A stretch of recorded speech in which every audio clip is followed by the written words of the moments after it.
Leader, do you love experimental cinema? Well, I got two movies for you. What are those movies, Kyle? Oh my god, Blonde 2022, I think. And I saw the TV Glow, or is it a TV Glow? The I TV saw the Glow TV Glue, yes. 2024, Elite. The 2020s, we're just so modern and contemporary. Mm-hmm.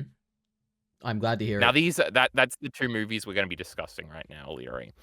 Just so we can get the audience up to check. I know you don't like to usually do that.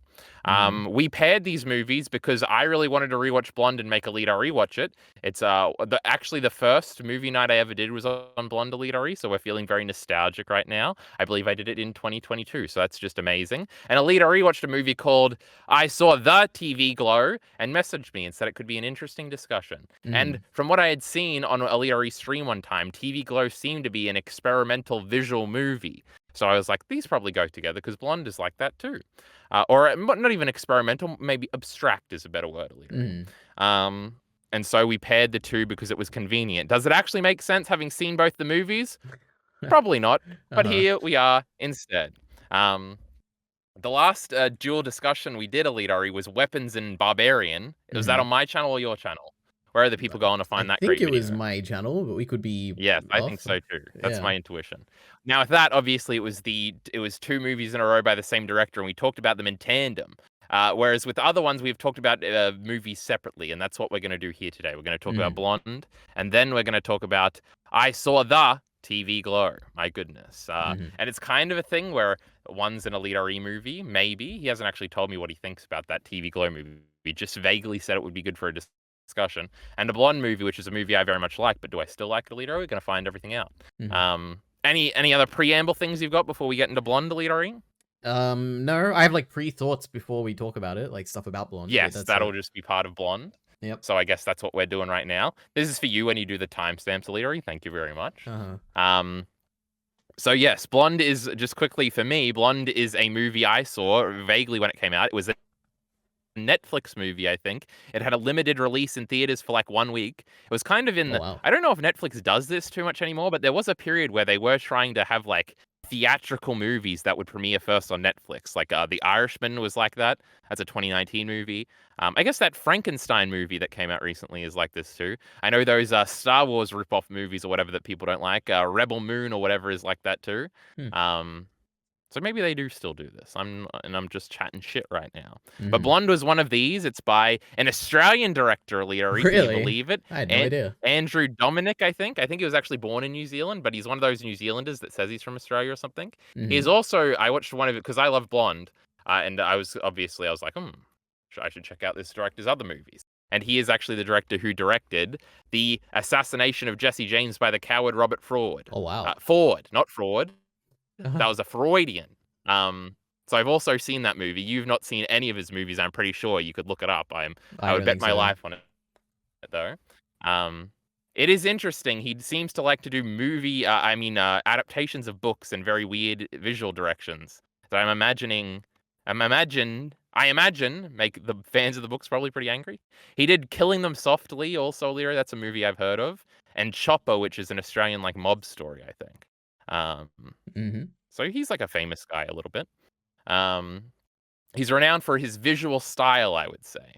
But we're not getting into all that yet, but that's just sort of the Mm-hmm. preamble. I like Blonde a lot. I haven't seen it since I watched it the first time. It's a very divisive movie. Its letterbox rating, I think, is a 2.1, which might be the worst I've ever seen. Mm-hmm. And obviously, I am in stark contradiction to that. So it's been a chip I've had on my shoulder for a little while. But silly Elite RE. Oh, I guess I should do this little what does Elite RE think preamble here too.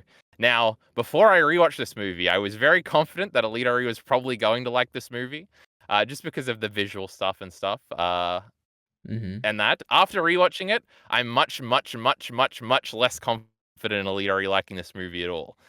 So we'll see. We'll have to see what he thinks about this. I think Elite RE will think this movie is very boring and probably doesn't make a lot of sense. He's giggling, That's just which funny. actually makes me confident because he wouldn't give it away Mm. so easily. It's also a very Yeah, long it's movie. just It's funny nearly what you 3 think hours of me. long. Oh my goodness. But yeah, go ahead. Yeah, Leary's a no good idiot. He doesn't like good things. Oh, and I guess another thing, because I was looking it up on Reddit a little bit afterwards, and you know what a Reddit comment said, Alitery? It said No. Blonde is just bad Mulan Drive, which is a Oh movie we wow, almost paired with Blonde completely accidentally because we want to do a David Lynch movie. And I was like, oh, that's maybe we should have crazy. done that instead. But that's very funny. I saw that, and also there was one other thing I wanted to say very quickly, but I think I've forgotten it completely. Mm. So, Lear, you can do your little preamble of what you thought, what you knew about Yeah. Blonde or something. So, firstly, I guess the only reason I've ever heard of this movie is because Kyle has talked about it and said it's like one of the best movies ever. I think Yeah, it was like a 5-star movie. Um, I had never that heard is true. anything. Nobody talked about this movie Yeah, anymore. I've never heard of it. I didn't. I guess the only other thing I knew, there's like two things. I knew that there's like a baby abortion something here in this, Yeah. and I knew that I knew that like people didn't like it. Besides Kyle, who is a nice contrarian and likes everything that people don't like, or that something like that basically. And I knew it was Mm. that. Secondly, I don't know anything about Marilyn Monroe.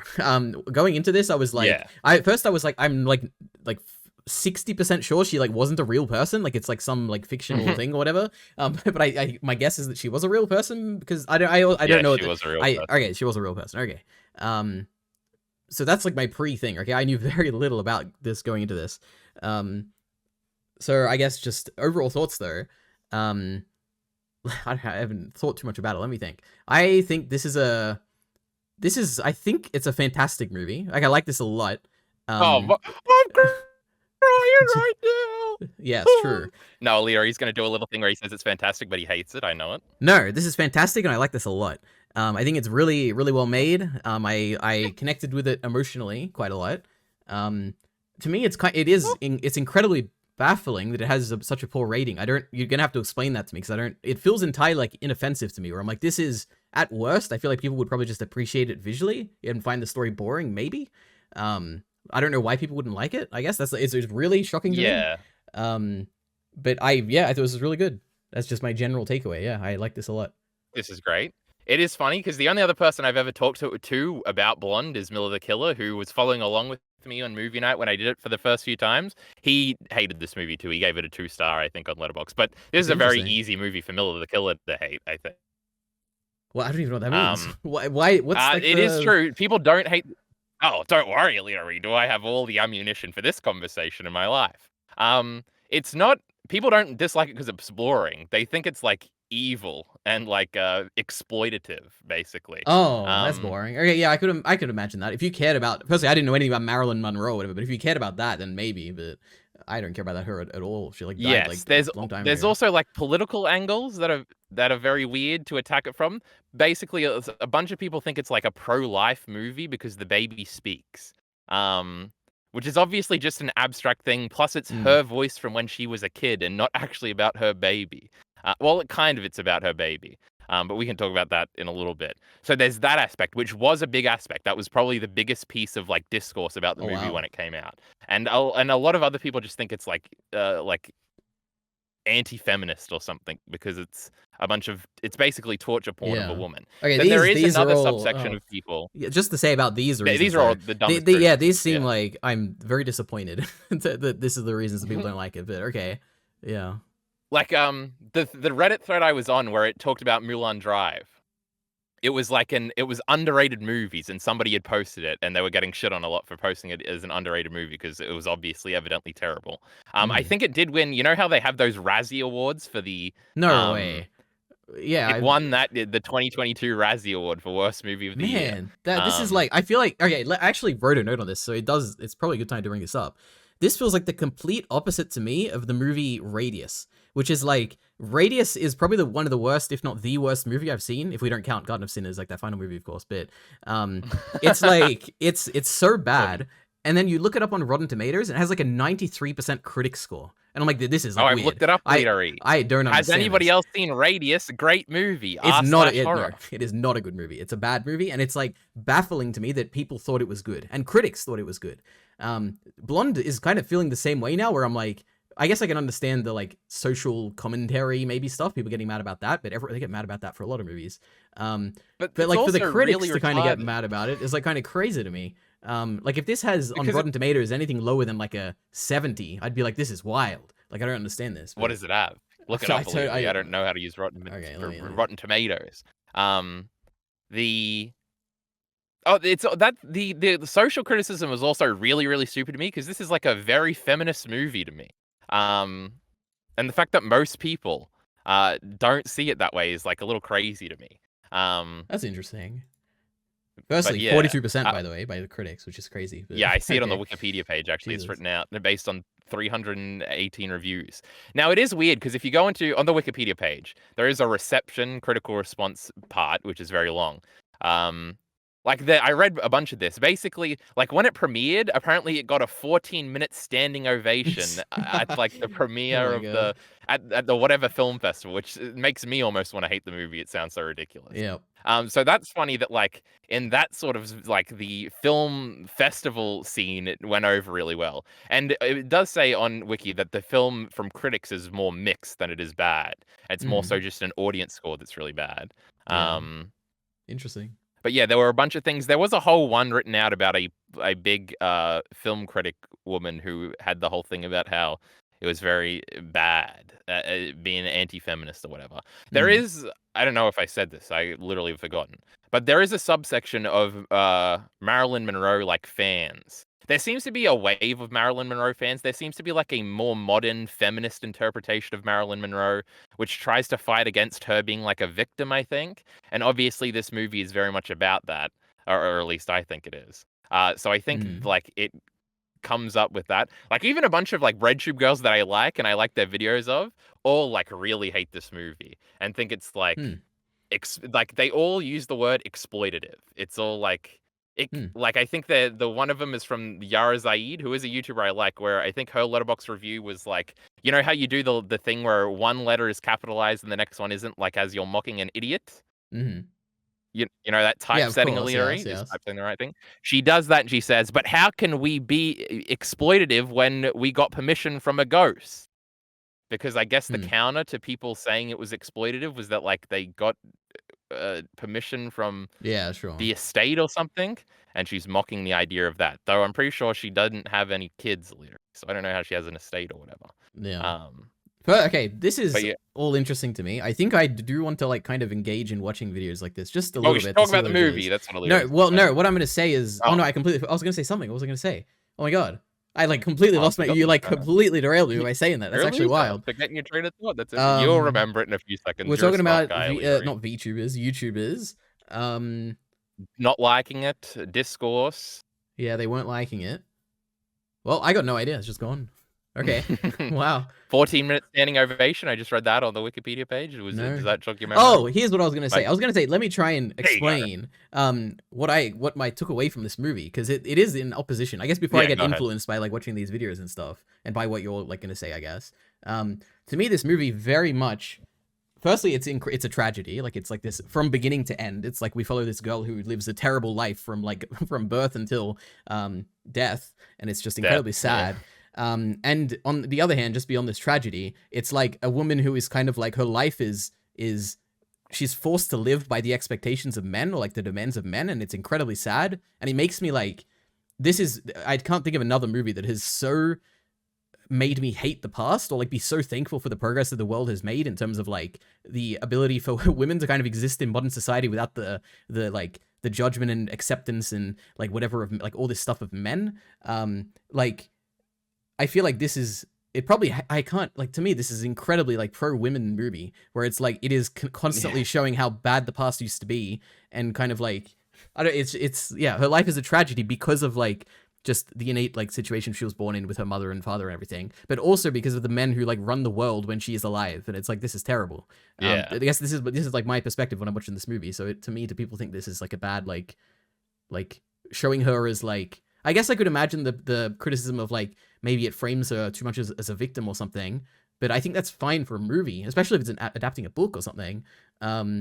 But to say it's like Yeah. not very like it's a bad representation of like feminism or something is like weird to me. Like I don't understand that, but I guess who knows. But yep, that's it. True. Can we get a fuck men in chat? We hate men here. That's the point of the movie. Oh, and another funny thing on the reception, because it ties into what you just said, is that the writer of the book is an older woman, and well, at least Oh. in her Wikipedia image, she looks like an older woman. The book came out in like 1990 or something, so that's a long time ago, O'Leary. That's Mm. when you were only a young man. Okay. Um, Mm. oh, why did I make a joke? I think I forgot what I was gonna say. That she there's like a quote from when she watched the movie, and she was like, "I cannot believe that this male director has made such a feminist movie. I didn't think it was possible," or something. So Uh-huh. at least she's on our side, O'Leary. That's I wonderful. guess another thing that I didn't say is that the book it's based on, which is also called Blonde, is like it's like a very like a not famous, not successful book, though I'm assuming it's kind of both of those things, but regarded book. It won all the awards that year when it came out or Hmm. whatever. But it is famously like very not truthful to the Mhm. specificities of like Marilyn Monroe's life.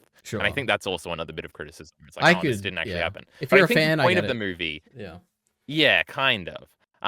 But the point of the movie is more like what she culturally represents and like what it would like the harsh truth behind that cultural representation or whatever is more what I would read into it, like as a symbol, not like as a person.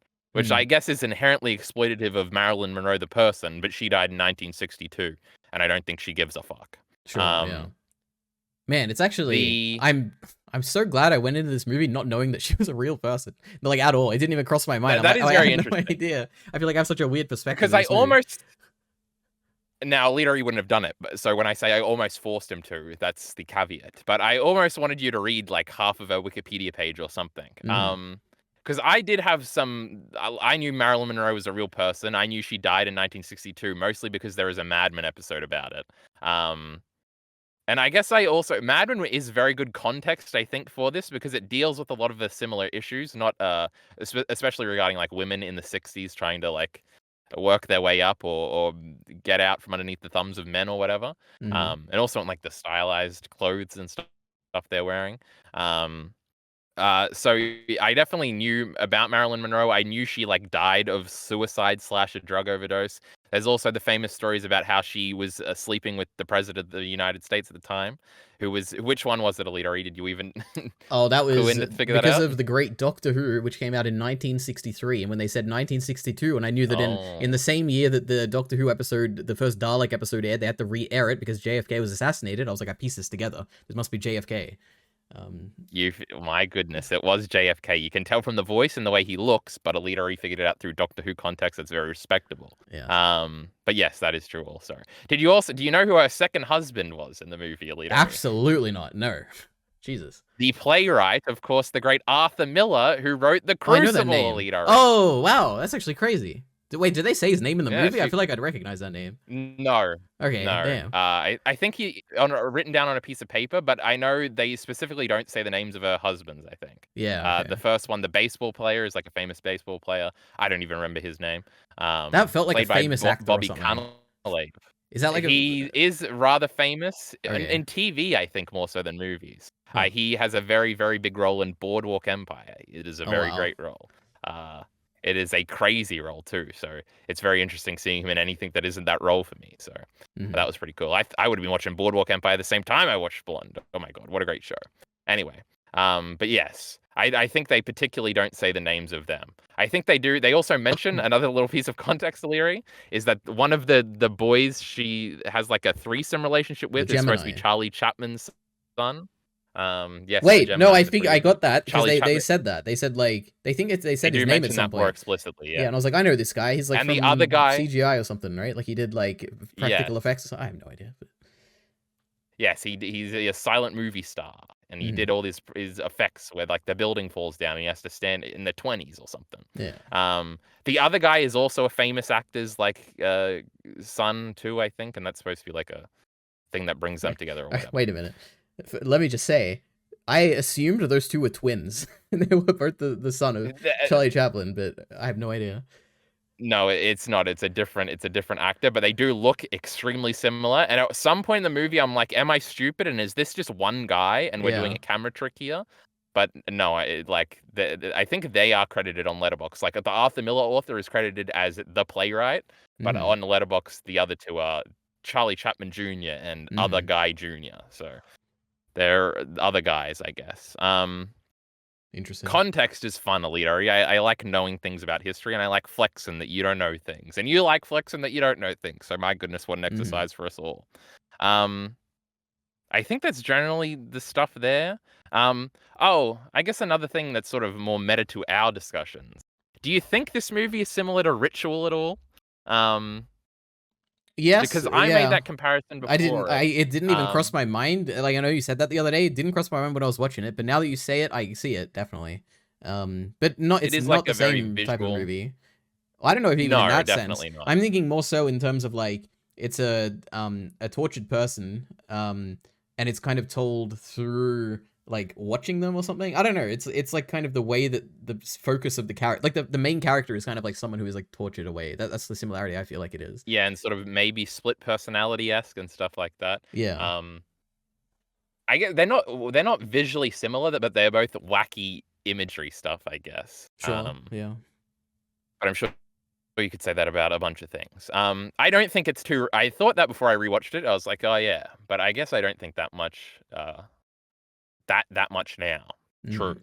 Mm. Um, but anyway, I just personally, just on my rewatch rather. Mm. Um, I don't think I'm as in love with the movie as I was the first time, and I think it's because I remembered it a little different. I did Mhm. remember it as shorter. I did remember it as more visually weird than it actually was, where a lot of the visual stuff is like lights and the mechanics of the lights, which is very much like that Jesse James movie, which is interesting. Mhm. Even though that's like a cowboy movie from like set in the 1800s or whatever, there's a lot of light stuff in that too. That's an interesting like directorial visual metaphor or whatever. Um, and I was thinking about it a little bit because I always talk about rewatches and rereads always being more rewarding. Um, and Mhm. I think that's true with like plot and thematically dense stuff. Well, I guess this is thematically dense, but in a different way. Um, Maybe it's not better always on the rewatch because I feel this way with Portrait of a Lady on Fire a little bit, where I do feel like my first viewing of that was my favorite viewing of that. Mhm. I would still give both these movies 5 stars, and not TV Glow, but Portrait of a Lady on Fire and Blonde. Mhm. Um, but I definitely think I get two in my head where I'm like I remember certain scenes, like I remember the ending the first time watching it, like being really affecting. Not in like a sad way, but in like a relief way. And I remember that emotional release and the slow shot of her like going up and then like the shot Mhm. of her feet in the bed and being like, "Oh my goodness, what a movie." When that didn't really happen this time, but I think I was in my head before it happened being like, "Oh, get ready, here it comes. Mhm. Be in an emotionally vulnerable position or something." And so that's like a weird little psychological Yeah. bullshittery. And I think it is because I'm like rewatching The Sopranos now, and I think that is infinitely better. This is the first time I've actually rewatched it. And it's like, oh my god, you can keep in mind where it's going, and it helps you understand sort of like the structure better and appreciate the structure better and what was being said thematically the whole time and stuff like that. That's a Mhm. very plot driven, like, oh, here we go, character driven. This is how the character ends up here, and these are all the little setups and stuff like that. Whereas when it's more of like a overflowing of sort of like visual information, and that's sort of uh, the thing you like about it. I guess seeing it the second time, maybe that's a different thing to the other thing. Mhm. Whatever, that's just a little thing I wrote down. Yeah. Interesting. And it could also be bullshit because all it's gonna take is me to rewatch another movie like this. Like if I rewatched Ritual or something, and it did work, then I'll change my Mhm. tune entirely. Yep. Um, so this movie, Alidari, Mhm. where should we Okay. start? What I do have I you have have some anything you want to high shoot level out? thoughts I want to talk about. Good, good, Um good. Now let me think. What's the best place? Firstly, okay, there's like okay. We can start with the directing because I think it's probably the easiest thing to just get out of the way. Um I think the directing in this Hmm. is like amazing. It's really interesting to me. Um and it's kind of like a seamless kind of directing, I think. It's for the majority of the movie where I don't know how to describe it beyond saying the scenes like flow so well together. The flow, yeah. Yeah, like I'm watching this movie and I'm like it's not that I'm not bored, because even though I'm not bored, that's not really what I'm trying to say. I'm not like, oh, I was so engaged the whole time or anything. What it's like I don't know how to say it. It's like it just flows so nicely, like Yeah, visually even, like just scene to scene. It feels like the transitions are really good, and it's just I feel like it nice. moves very quickly, even though it's not. It's like Yeah, it's almost like you can't even tell when scenes begin and end. And obviously there is a bunch of yeah, like cool, impressive like matte shots and stuff, but that's not really what I'm talking about. yeah. It just and I this was actually something I did notice on the rewatch where I was like, oh. So this very much is the section where she's with like the two boys. I remember it all being intercut with other things a lot more. Mm. Um, it's also interesting because it does transition out of things like abruptly in a sense, but you don't realize it until you think back and you're like, oh, Mm. the baseball is not here anymore. Like he is Yes. just gone. And it's like, oh yeah. Like you only realize that when she's like on a date with the playwright guy, who's Arthur Miller. Well, yeah, Um, which also kind of, it's weird. Probably I'd assume intentionally so, but I kind of like it when it does that for the majority of the movie. However, for this last husband guy, it kind of doesn't do that. And like he for a comes little bit, back. yeah, for a little bit, Yeah, I'm like, oh, we must be at like past his stage now. We've transitioned. And then he comes back. I'm like, whoa, this is crazy. I can't believe he's still here. But yeah. yeah. That is true, and that is something I had forgotten because I remembered because there's that cool shot where he's like she trips over and like loses the baby and he runs to her, but like the press gets God, in it's front of so him good. Oh before my he can get to goodness, her. that's so It's so cool. cool, and Yeah, I remembered that being his last scene in the movie, but he does show up like two other scenes. Like yeah. there's one where he like she can't really see his face because she's all kind of drugged out, which was actually really cool. So I That was was like, oh, also okay, super cool. get Oh him. my goodness. Yep. And then there's another one where I think he's in the car going to a premiere. Hmm. And then after that he's just gone.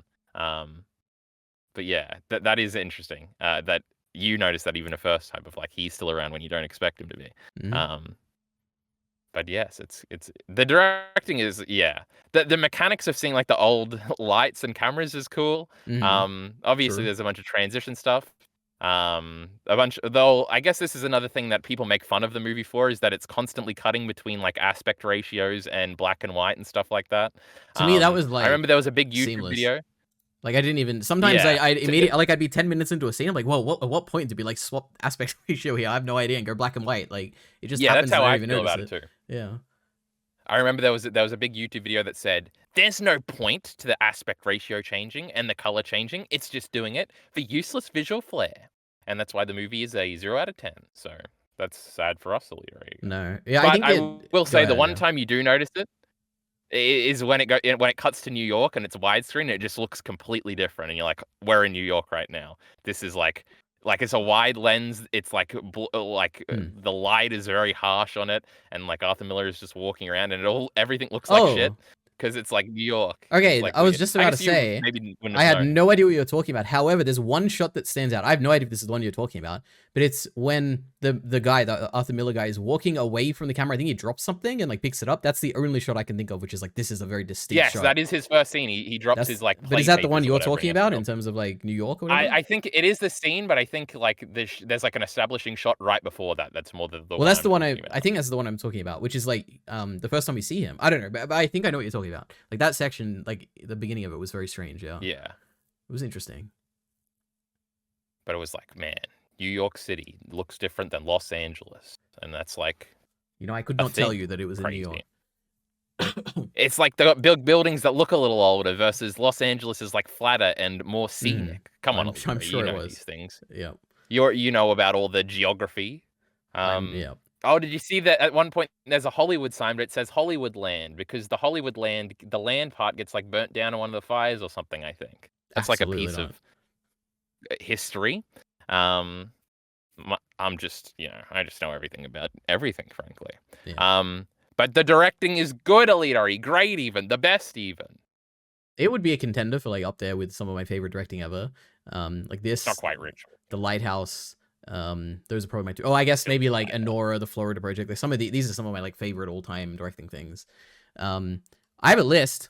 Should I go through them now, or should I Go save it ahead. for the? Okay, okay. Yes. There's like the zooming into the phone when it rings. I like that. Like that's a motif throughout. Like at the beginning and at the end. I think it's like a super cool. Like it's so distinct from the rest of the movie as well. Like we're like really like it's like kind of breaks the fourth wall in a way. I don't know how to explain it, but it's really cool. Yeah. There's also this was so cool. It's when she first sees her mother in the mental asylum, and it turns into like a vignetting or whatever, where like the outer of the frame, there's like a circle where you see the mother, and the out frame like becomes like black. And it's like only focusing on the mother, and it like zooms in on her. Like this is like what a cool idea. So that was super cool.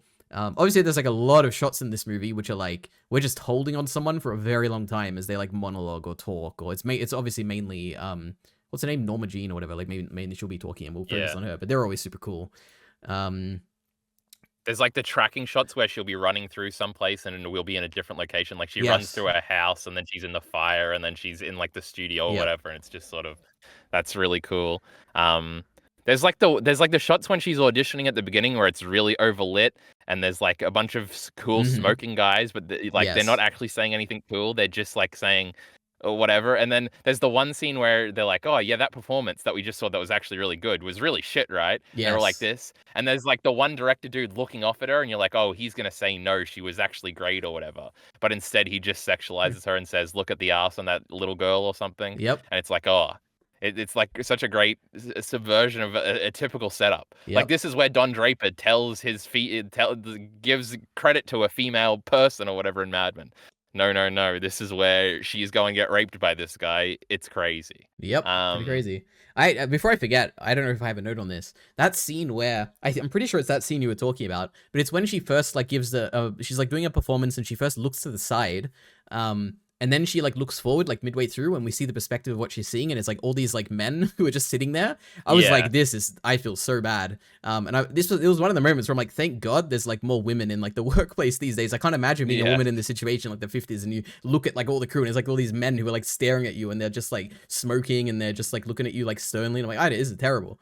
Um, Yeah, and they're objectifying you, and they're yeah, also exactly. mocking you Yeah. whenever you try to say anything or have Yep. any ideas or whatever. Yep. Like I think it's at multiple points. I think Arthur Miller even does this to her. At the beginning, it's like one of the guys is like, "Oh, you've read Dostoevsky or whatever," and they Yes. all like giggle at her, and she has no response because she has to placate these people to get the role. Like her agent has clearly told her that, so she can't like Yeah. fight back. Nor does she really have the confidence to fight back, even if she like had the clearance to. And even later, with Arthur Miller, he's like, "Oh, who told you that?" And it's like Hmm. she thought of it. Um, but Yep. like he can't even comprehend that a woman would think anything like that. It's very funny, and I think about this a lot actually, where this was like the idea even up until like 15 years ago, even when I was still in school or whatever, where people just thought women were inherently dumber, and like that's why men always outperform them in schools because it was just like a self-evident fact of life. Like men run faster and they're smarter, and it's very funny that like now women are like graduating college at like alarming rates and leaving men in the dust, and like the whole talking point has changed completely. So Marilyn Monroe has gotten her justice with the modern woman elitery. They're all the smart ones now, and now all the men are complaining that they need help. Jeez, I It's have pretty no cool, idea if huh? any of that is true, but if it is, then that's pretty crazy. I'm pretty sure people tell me that in the YouTube videos I watch, elitery, so it Wonderful. can't not be true.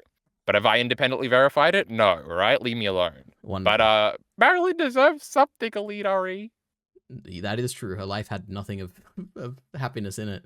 At least in this movie. Oh, this is a more general point too. Keep an eye. We can still talk about directing in this. Hmm. I always said that this movie didn't make me that sad. Hmm. Um, I agree. because I remember this is something Miller told me, where he was like, "Oh, it's just like torture porn for like 2 hours. It's like gross. I hate this movie." I was like, I really like it is. It feels more like you're supposed to observe it and you're supposed to like be like, "Man, that sucks." Not like be true. It's not like a scene. I don't know, like I guess spoilers for episode 4 of Black Sails or whatever. You're like the scene where Max gets raped on the beach or whatever, where you're like, this is the worst thing I've ever seen in my life. I want to kill myself right now. Hmm. Like you don't feel that way. It's more of like an observing, like, man, the 50s sure did suck, and men are the worst. It's not like you're not like emotionally involved in the character in that sense. It's like a completely different thing. Though Well, you to are very me, emotionally involved in the well, character. yeah, I guess Um, to me, the way I would describe this movie, the feeling it gives me is like it's not doesn't make me sad. It makes me depressed, but not like a actual emotional mm, depression, but like, man, that just sucks. But it doesn't actually make me yeah, sad. It's not like I'm crying or like getting any emotional like, oh my god, I'm gonna cry right now. It's just like, man, that really sucks, and it makes me feel bad, but I like not like emotionally. It's a weird. I kind of agree with what you're saying. I think it's because I don't know if it's irony. It's like but it is like heavy juxtapositions to like the point of absurdity, but like the point is that it's not absurd, which is like a contradiction. But like the first scene where she goes into like the office for the first time at the very beginning of the movie, and she like she starts to read the script, and the guy just bends her over and rapes her, is Hmm. like that's like absurd. But it's also like that's like the point.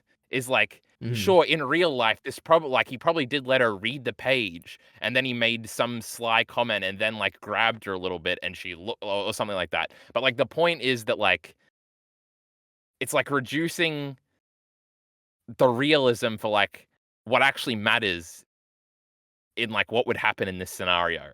Um, and I think that is another general criticism of the movie I see is that it's like ridiculous or whatever.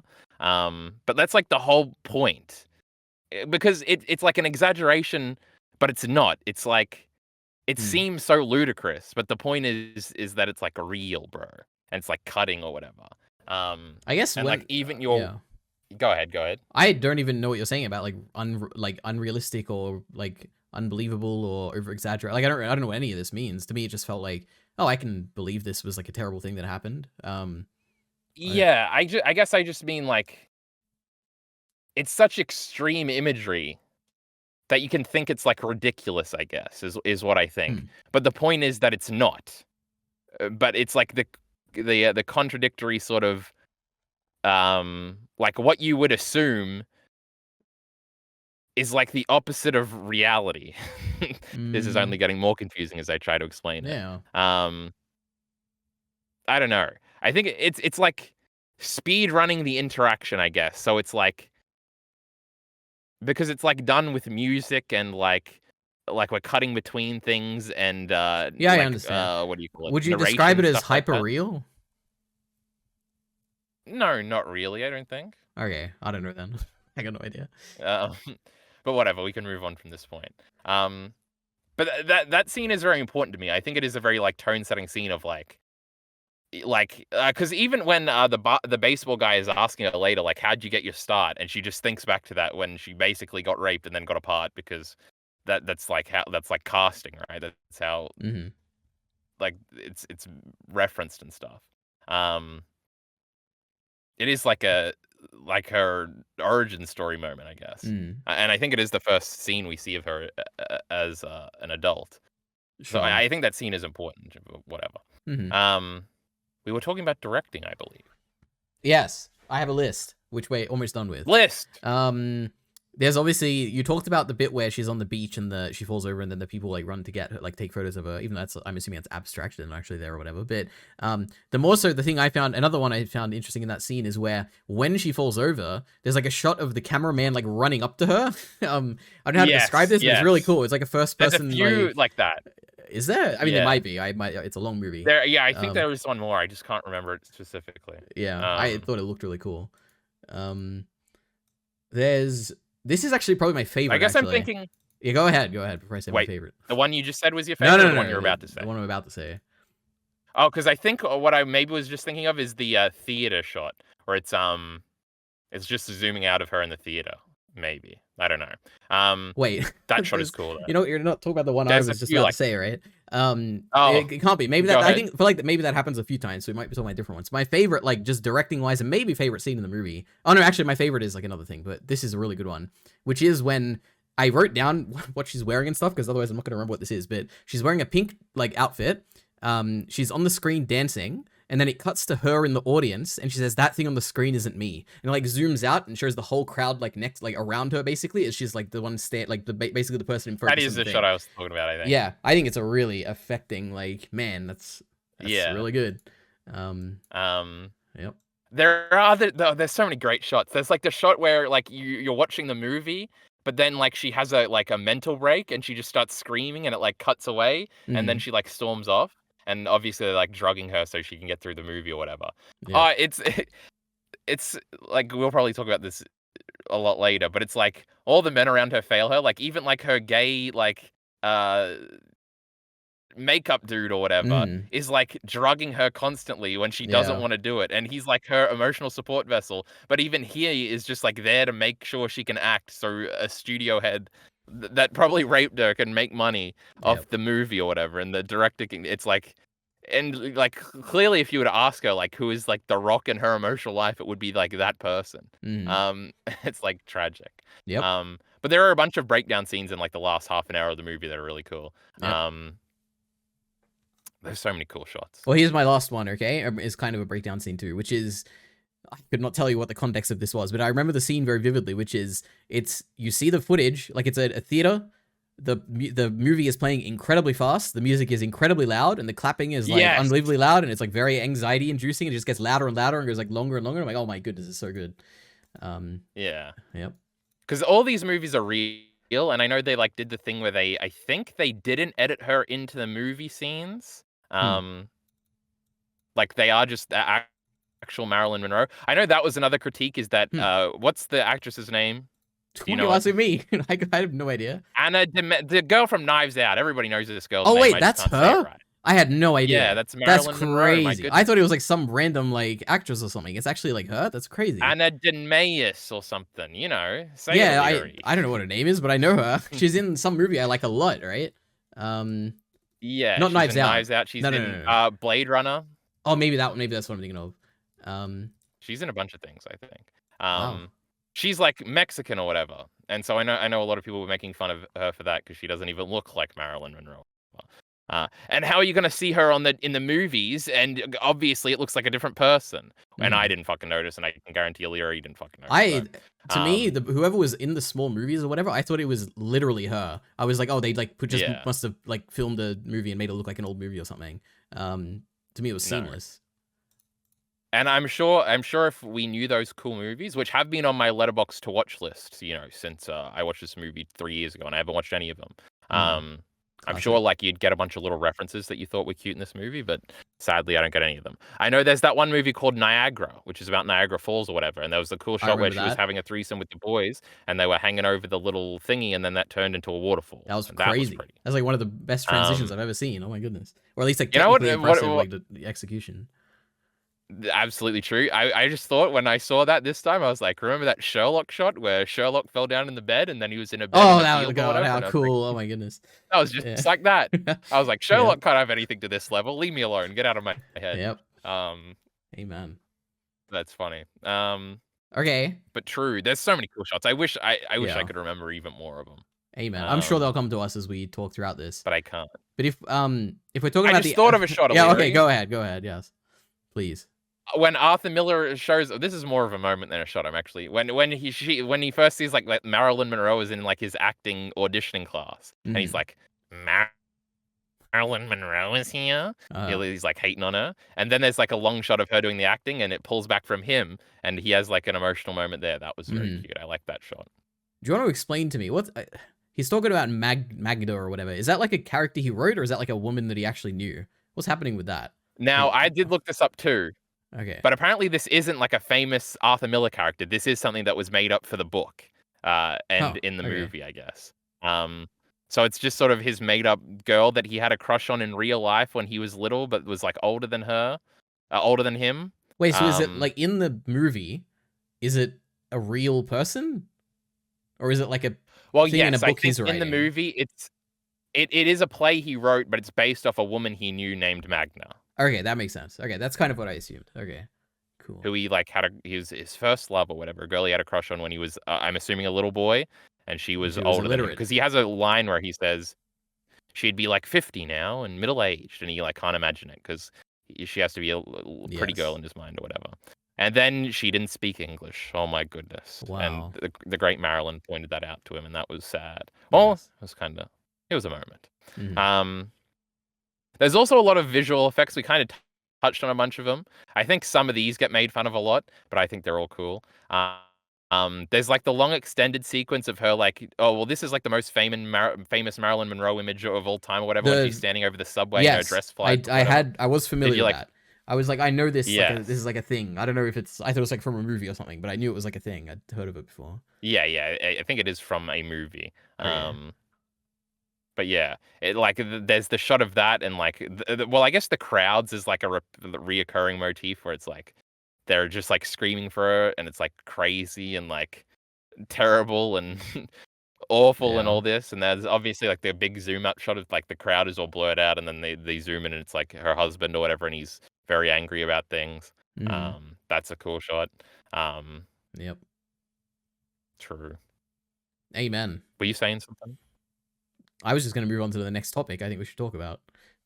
No, my goodness, go ahead. Um just the performance of Norma Jean and Marilyn Monroe, this actor who, or whoever you said it was her name, Anna something. Um, I am curious what you think. Let me look it up. I thought she was fantastic in this. In a way where it's like her delivery is very. I don't know if it's like maybe it was like that back in the 1950s, but I thought it was very unique today at least. Like it was like very. No, I think Mm, it is very like it's kind of more how the actress speaks, I think, it was more really than cool, how whatever it was. Marilyn Monroe speaks. Mm, It is odd. I guess I mm. do like it. Anna de Armas Alidari, of course, is her Anna de name. Armas. Idiot. Okay. Yes, Or we love something her. like that. But yes. I remember it's interesting. Because actually she did get nominated for an Oscar for this movie, I think. Jesus. Um, Okay. for best performance or whatever. So that is What a funny critical to add mess to this it. movie is. My goodness. Yes. Okay. The what was I gonna say? Oh, I remember not liking her in Knives Out and being very disappointed because I thought she was like a bad actress. Mm. And I was like, man, Blonde was really good. Um, Mm. I think she is odd, but I think it works into the movie. And I assume Mm. she's good at acting, right? She wouldn't be in all these movies if she wasn't. So I think it's an intentional oddness. So I yeah, I like think it. she's I think really it's good. really cool. This, like, I have a line here. This is like this is when I was saying like, oh, I thought the other scene was my favorite scene. This is obviously my favorite scene, and it's purely because of the way she delivers this line. It's like when she's having her first abortion, and she's like, "Please don't, won't you listen? I've changed my mind." And I'm like, "Oh my goodness, that's so heartbreaking." But the way she delivers it is so Yeah, like I don't know how to explain it, but it's so like it's so weird and cool and oh yeah, my it is goodness, very unique. yeah. Um, but yes, obviously there's also like it is interesting the light imagery of being like it's also like on the abortion table and in the Mm. movies and all that stuff. Oh, I Um, didn't even think about that. That that's is true. Yeah. yeah. She's like got to perform when the lights are on. Like she's got to like pretend this is what she wants or whatever. She does Yeah. have that moment where she's like she's getting the applause in the theater and she says, I killed my baby for this" or whatever. Yes. Um, and she seems upset about it. Um, Yep. how sad. Um, but true. I don't know. I don't think I had any notes on the performance specifically. Mm-hmm. Um, there's obviously, I guess, from a performance standpoint, there is the scene you used as your media checklist image, which is Mm-hmm. the scene where like Marilyn Monroe is conjured or whatever. Um, Yes. which is a scene I like a lot. It is funny because you chose that as your media image, and I'm like, that's like the first image you look up when you look up blonde on Is it? Google Images. So I was like, No. it might be coincidental, but I was like, oh no, O'Leary hates this movie. He just got the first Oh the wow, first that's image very he could funny. find because he didn't care to get a like a interesting one. I actually went and took that But I screenshot also myself because I wanted that scene. I was like, let me go and take a screenshot, and then I like resized it in that's Photoshop and funny, everything. yeah. Yeah. It is the letterbox image too. Wow. What are the odds? That's On actually the crazy. background thing. Yeah, so that I was like, oh, I can't have nice things. Alita doesn't like good movies, but Mm-hmm. here we are. Um, but yeah, that's a really good scene, and it is premeditated or hinted at beforehand by the makeup dude, where he's like, oh, "Don't worry, I'll conjure Marilyn." And it's Mm-hmm. weird because it's like the whole movie, it's been like Marilyn is like destroying her life, but here it is like she needs her to like save her from this situation. So it's an odd Mm-hmm. like role reversal, and then obviously there's like the tense music underneath it, and you're like, "Oh, this is unsettling a little bit." Yep. Amen. Cool scene. What can I say? That's right. Um, where are we up to? Just talking about The performance. performance. I guess to talk about another performance. Um, the mother was interesting. In that She's like a famous actress. well, I was gonna say it's like she's got a mixed performance where, for the most part, I think I liked her. Um, the beginning when she first said Norma Jean, I was like, this is weird. I don't know if it's like the name is weird or if like the way she's delivering it is weird, but it was like this feels like there's something off with this line. So that Yeah. really took me out of it a little bit. And I think also just separately, like visually, she looks way younger when she's older than she does at the beginning of the movie. Like at the beginning of the movie, she looks old, and then later on, like a 10 years time skip or whatever, she looks like way younger. And I'm like, this is a bit weird. But that's more like a visual directing kind of thing, I guess. Well, Which she has like gray hair. But I do what you mean like the scene where she's like naked at the beginning. She does look like a ruined old lady a little bit. Um, she looks older, I would say, than later. But in both cases, I don't think she looks that old either. In either like age, I think like she looks like maybe I don't know, like 40 or 50 at the latest. Yeah, Like, yeah. yeah. I suppose, yeah. Okay, Um, wonderful. Yep. some of those, the beginning part went on for longer than I remembered. It is very disturbing. It is not good. Yeah. Like the drowning sequence, um, just how like poor they evidently are. Like the neighbor lady, and then the neighbor lady giving her up to the Yeah. orphanage. Um, Yep. her getting mad at her husband because it's clearly like driving this, and Yep. stuff like that is an interesting little touch. Um, obviously, there's like the poster of the father on the wall. Man, that what Um, a I don't remember if that's like the opening shot or something, but man, what an interesting opening to a movie where it's like I think it is. it to me, because obviously I don't know the history of what's happening, but it felt like, oh my god, this woman is like worshipping the rapist or something. But I mean, I guess they didn't rape her, I'm guessing, but it's Yeah. like it's like what a it feels like we're watching a crazy person like immediately from the get go, and it was such an interesting perspective to start the movie on. I liked it. Yeah. Because there is implications, because at some point, Marilyn takes, like, photos to her mum and is like, "Oh, I work at the same studio you used to work Mm, at," which implies that, like, her mother maybe went through all this as well, yes, yeah, and that, like, and this it could be that she just had a fling with an actor and he got her pregnant and basically told her to fuck off, which seems to be what happened. that's what it Or it seemed could like. literally be like a studio rapist situation, whatever. Um, Mm, because I'm assuming the further we go back in time, it probably doesn't get a lot better for yeah, the old women leadery. yep. Um, the so yeah, it is interesting. I guess. Oh, I think I had something else, but now I want to pivot to this point. What was I gonna say? Mm-hmm. I forgot, so I'll pivot.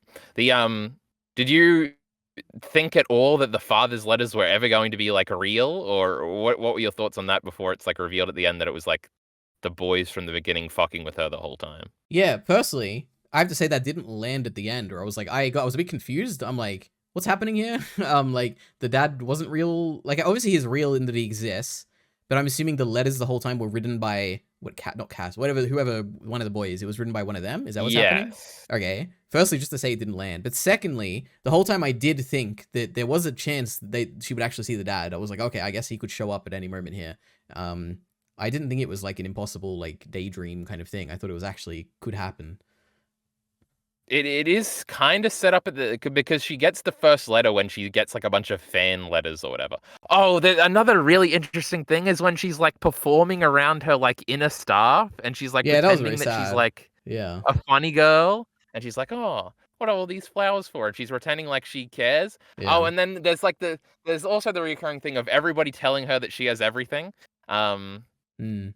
which is another thing that happens in Mad Men a lot, which is funny. But the maid girls are like, because they're like elderly, older, fat women are like, man, Marilyn, you know everybody would give a arm to be what you are, and it's like, oh, like Mhm. the plight of a pretty woman, like it has some advantages, but it has an incredible amount of downsides, and it's very sad that like Mm. this is definitely somebody could hate Marilyn Monroe and never even like begin to imagine them being, like, wrong in their hatred because she's, like, a pretty woman, and, Mhm. like, it would seem so like, it explains why she's so alone, because it does feel like only she would have this experience, and if she was to complain about it, like, people would mock her.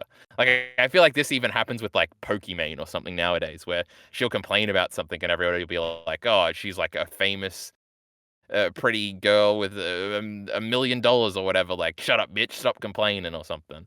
Hmm. I don't know. Maybe. It's a very interesting sort of like, it's like envy, but it's also like an isolation from success, I guess. Mhm. Where it's like nobody would relate to you and they all would just, like, envy you. Uh, Yeah, that's interesting. yeah, I don't know, it's weird. Um But yeah, oh, the point is she gets the first well, like, she's getting a bunch of hate mail where it's like, one person is, like, in love with her, and the next one's, like, a mother that's like, "You're poisoning our children," or whatever. And then the next one is, like, a letter from her dad. So it's Mhm. like, oh, she got it in, like, this barrage of, like, fan letters. So it could just be Oh, anyone okay. fucking with her. Like, there's no reason to believe it's, like, actually her father or whatever. I remember it actually hitting a lot for me the first time through. Not that it didn't this time, but being like, it's, like, the last thing she has and the last Mm. possibility of happiness she has in, like, the last 30 minutes. And it's like, oh, like and I guess it's set up also because the boys immediately after she, like, stops being with them like try to undermine her life in a million different ways. Like they give the husband the nude photos or whatever, Mhm. um, and then they're like fucking like they're very cruel, and it seems like they're at some point it like calls into question them ever being nice to her or anything. Um, Yeah, and I also they're guess very yeah. like pushy with her at the beginning. Yes. It's just like, man, those guys were the worst too. She literally had no like good person in her life. Yeah, I think that whole storyline kind of falls flat, not because it's like I think just because I didn't understand any of that. Um, like I guess I understood the exploitation thing with the photos. But beyond that, I guess I didn't really think much about them. I was like, the whole time I was like, oh, they like disappeared. Like I guess they had a falling out, or they just like stopped, like after the pregnancy or abortion stuff. Like they just didn't want to be with her anymore. I didn't really get any of the other details. And at the end, when they say the letter, when he gives the letter about the dad being fake, I was just confused. Like more so than anything, like it's like, does it mean they were like lying the whole time? Like I just didn't really understand. So it was a bit confusing, I guess. Yeah, okay. The but true, it's weird that the other one that like clearly she was in love with one of the guys and the other guy Yes. was just like tagging along a little bit. Um, and it's like the one that she loved or whatever had died, and the other one was calling her like they should like Mm-hmm. reunite or whatever. And obviously, it's also like the stuffed toy, which is like really, Yeah. it's like hitting a dog or whatever in a movie. It's like, oh, the stuffed toy. Everybody relates to the stuffed toy, and being like, no, don't let the little girl lose the stuffed toy. Oh my Um, god. I just remembered what I actually went and read my notes on this final scene, and it's actually very funny. Now that I know what actually happens. I wrote down and I said I was so confident the surprise gift thing was going to be something that shows how men don't really understand her, but it's actually cute. And I'm like, oh my goodness. Um, so I don't know. I guess oh, I guess I didn't really understand that like final scene at all. But yeah. Anyway, um, it is what it is. I would say it's pretty fucking depressing. Yeah. And that men are truly evil because she does like scream a lot and then like run outside afterwards. Yeah. Um, Anyway. yeah. Oh, there's also like the imagery of that last place she lives in, which I remember knowing for whatever reason. I don't know if there's like a famous photo of her, like, because there's like the hedges over the doorway, over like the gate or whatever. I don't know Hmm. if that's like been parodied in a bunch of things or whatever, and it's in like The Simpsons. But I remember viscerally knowing like the design of her house at the end. That's pretty crazy. Um, Okay. and it feels very creepy to me, even when I was watching it this time. Hmm. So that's a weird little detail.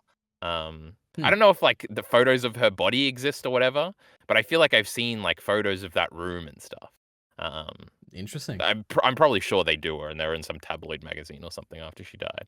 Yeah. Um, but my goodness, uh, I think we were still talking about performance or something. Hmm. What else is there to say? What other performances were there in this? I don't know. She's We like can the go main through the character by characters far. if you wanted to do that. She is definitely. Um, I think it's just interesting how like the misogyny of the many men like interact with her, where it's like I guess there's like three guys, or like well, the first one is two guys, but there's like the twins we'll call them, Hmm. and then there's the first husband and the second husband. Now there is another husband apparently in history that wasn't in the movie, Leary. Can you believe they didn't? That's Wow. exploitative, frankly. Yeah, but was he in the The book? I don't know. I That's don't the know, question. Leary. No, that's Yeah. crazy. Because the first two is like the misogyny of like young love in a sense, where they're very controlling of her. They like a very clearly like just want to have sex with her, but then they also try to like pretend to be cool around her a lot, and it's like it's Hmm. very creepy and gross, and but they also try to relate to her, and they're like we're like cut from the same cloth type of thing. It feels like misogyny you would like encounter when you're like 21 as a girl or something. And then Hmm. there's like the more domestic misogyny of the baseball guy, where it's like he like is very traditional and he's like we got to Hmm. settle down, and like she pretends that she's like wanting to settle down with him or whatever Yep. just because she wants to get out of Hollywood because she keeps getting used and abused, and she's like maybe this is where happiness will lie. And Hmm. he's like also a very famous person that the paparazzi follow around everywhere, so he like understands her and stuff. Hmm. But like when she's not very domestic and like she's at the house with his Italian family, and Hmm. like they're speaking Italian and clearly making fun of her, and she doesn't know how to cook and they're making fun of her, and like the Hmm. younger ones asking her what it's like to be a movie star and they don't understand her at all, and he doesn't understand the movie thing, Mm-hmm. and like she doesn't know that she's supposed to eat an egg and stuff like that, and she's very out of, and she's like clearly just like she's getting in trouble because she's making a mess of the house and stuff like that, and it's like, oh, this is like Mm. like a benevolent type of very harsh misogyny. And Mm-hmm. then even with Arthur Miller, who is like clearly portrayed as like the best love interest she has, Yes. like he is misogynist to her in little regards of like thinking she's maybe a little stupid, and then he like betrays her in little ways where like he seems to have promised her that he won't write about her or whatever, and he has, and Mm. he like pressures her into hanging out with his friends who she thinks like hate her, and like she has a lot of issues about like abandonment and stuff where she's like having the conversation with the baby the first time, I'm pretty sure, where it's like he loves us, he's not gonna like let us go or whatever, um Mm-hmm. but he has betrayed her in the writing thing. But it's very interesting the different ways. And then I guess there's other ways like the agent is like clearly just like prioritizing her being an actress. And he like gives advice that like would seem like good advice from the outset, but is like Mm. clearly doesn't understand her and you hate him for it. Wait, just to clarify, Um who is the agent guy? Is he the guy who was initially? It's like the first. I don't know how to describe this. There's no way to be able to describe it. yes. He's like at a table at one He's like point, and he like old. sits down. He's an old guy. Um, Yeah. At some point he stops appearing. yeah, okay. I think I know who you're talking about. But then there's also a guy that's in like has a mustache that's like accompanying her to like a bunch of premieres and stuff. And I can't tell if that's Hmm. the guy that rapes her at the very beginning or if that's just a different guy. Um No idea. but yeah, so Okay. there's a bunch of guys. But it is like nobody understands her and they blame her for like how she's been abused in the past, like, I'm sure she was, like, pressured by a photographer into taking those nude photo shoots, and then she Yeah. gets, like, abused for it domestically, and it's like, they're like she constantly thinks, like, "Oh, maybe, like, I'll be safe here," but like, the different aspects of who she is or, Hmm. like, who a woman would be, like, irritate the men around her and make them think less of her, um, and I guess it's also a thing that, like, nobody is really on her side fully, um Hmm. like the makeup guy isn't like he's just trying to get her to do something. The agent guy isn't. He's just using her for something. If like you're not being the proper wife, the husbands aren't going to do it, and the twins aren't either. So it's just like Hmm. and obviously I guess JFK isn't either. Pretty evidently. Yeah.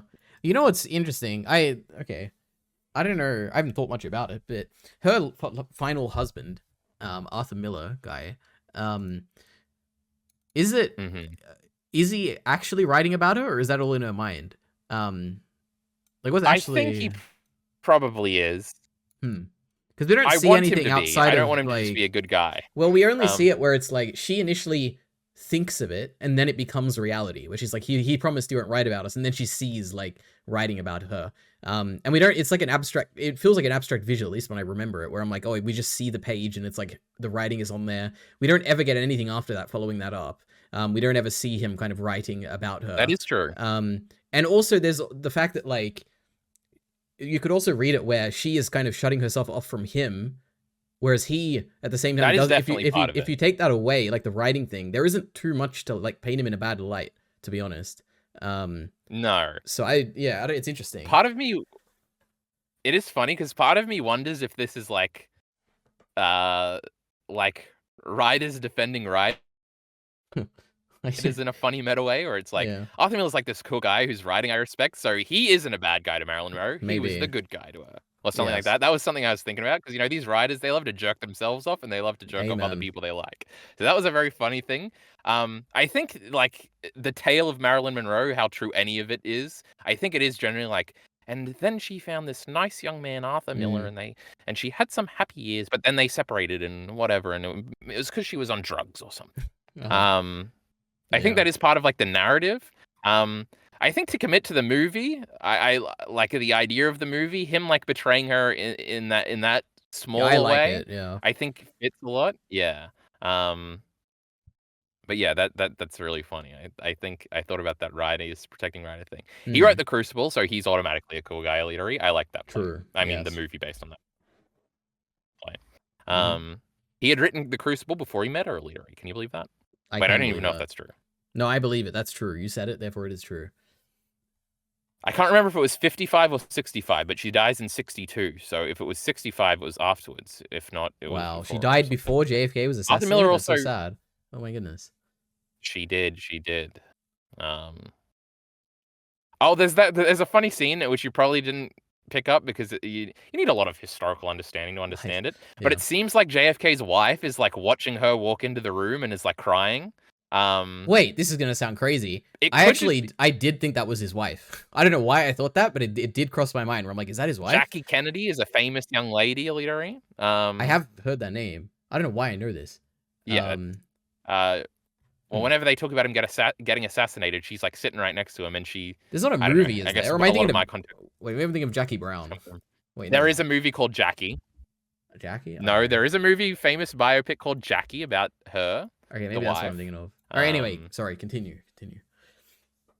but yeah, and also while he's on the phone, it's clearly like it seems like the Cuban Missile Crisis is happening, Illyria, when the world nearly ended one time under JFK, Hmm. and I gathered that. like that's happening on TV. But he's like just talking to his like staff about all the like women he's fucking and like how it's becoming a problem. So that was a little funny. Like the world's ending, but these men are still raping out here. Yep. And obviously he's on the phone and he doesn't care about her at all. And there's a blowjob scene. Ugh. Thoughts? God, it was so gross. But yeah, It was not thoughts. good. I guess my thoughts are. I don't actually. I think this is like more retrospective, but I guess I don't know much about history and I don't know much about presidents. I know that JFK is like glazed a lot. People are like, he was a nice guy. If only he remained president and lived for a long time, he would have changed the world and made it better. And he was like a young person who was really great and a good person. And it was very funny just seeing him as like basically portrayed as unambiguously a bad, terrible person here. So yeah, it was kind of Yeah, a crazy. big part of his like mythos is that he was a womanizer. That's Oh, like I a just big never heard thing. that. But Um, okay, that's funny. Yeah. Like the Marilyn Monroe thing is it's I don't think anybody like neither one of them ever like confirmed or anything, but it is like a thing that everybody believes in pop culture or whatever. There's like a famous scene where she's in the White House and she sings happy birthday to him. Oh, I Um know that. that's like a famous piece of pop culture, yeah. Is that from she's Um singing it? and Like like that's his wife, her, or is she referencing yes. something? Yeah. No, she's like singing it. She's at the table or whatever. Um It's in Breaking Bad. That's but crazy. yeah, like yeah, it's parodied in The Sopranos and it's in Mad Men. So, you know, all the great TV shows reference this moment, apparently. But it's like a big thing because his wife is like sitting right next to him and she has like a pouty face on. So it's like Hmm. proof that they were fucking, bro. Um, but yeah, he had like scandals and stuff, which I think is what's being referenced on the thing. But it is true, he did die. So, uh, Rip. like his reputation is very stellar or whatever. And he like was setting up to end segregation illegally. That's a bad Wow. thing. And he helped set that up. And he, uh, Cuban Missile Crisis, he He averted saved that. us. And he said he did the moon speech, Alidari. Wait, that was him? I had no idea. Well, he said, Wait, no, we it go to wasn't the moon him. because we choose to do it, you know? Oh, I thought it was You know that one? no, wait, I'm thinking of one small step for man or whatever, one large leap for mankind. That's the actual Okay. guy that was on the moon. Yeah, okay, Jesus. That was Neil Yeah. Armstrong. That's the It only is moon true. speech I Like know.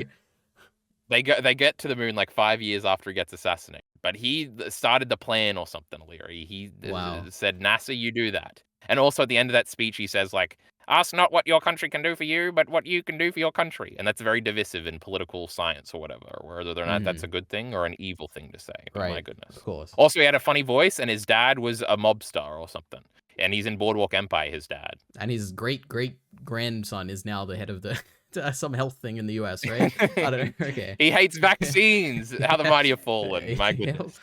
God. True. Yep. RFK Jr. What He a lives on. fella.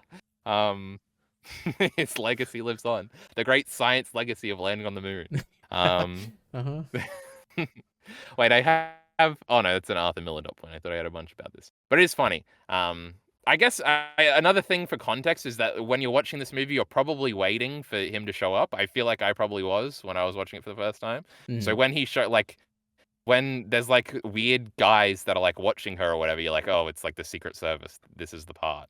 Also, I guess in the Hmm. chronology, it's very interesting because she's like her first movie comes out in like 10 years before she's with JFK, which means she's like 30 or something there, which I don't know. In my head, like he's fucking her when she's like 22, and it's like a Mm. bad thing. So her star lasting as long as it did is kind of interesting too, because I guess that's less of a thing nowadays or something. I But have no idea. what a bad guy.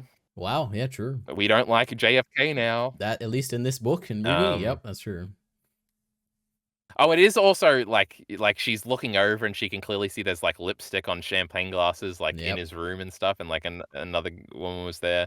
And it's clear she's like clinging on to some sort of connection too, because she's like monologuing to the Secret Service agents that are like sex trafficking her to the president, where Mm-hmm. she's like, oh, it's not even sexual, Yeah. or it's barely about sex or whatever, and she's like Yep. in a drug stupor, and obviously she also gets pregnant, and they force it up. Oh my Have god, a it's terrible. third. Yeah, it's not good. And then there's also the scene where she gets out of bed and she's just got like the blood all over her, and like Yep. she is pretending everything's fine. Um, Well, I assume that blood was like just metaphorical, Crazy, but Oh, what yeah. about that scene at the end where? Go ahead. Well, yeah, definitely. It's like it kind of looks like paint, but the there's also that scene at the end where she wants to like send a package, but the guy just like leaves, Oh my and god, she's that like was a so good. hurried scene where she's trying to find like a, Yep. and it's like, oh my god. Yep. And she can't even get a goddamn package center leader. These men just keep letting her down. No, that's not. No, that wasn't it. It was so sad. Oh god, yeah. I guess it is part of that. That is the thing. That was an actual sad scene. That was probably the most emotional scene in the whole movie, actually. Because she's so like, she tries so hard to find the money, and then she finds it, and she's like kind of excited that she found it, and it is like really sad when she goes out and the guy isn't there. Yeah, it is. It's just profoundly upsetting, that scene. My goodness, it is the guy's fault. You're right. We hate men. This is a My complete. goodness. Yeah. If there's anything I hate, it's men, Elite, and I've been saying it all along. Yes.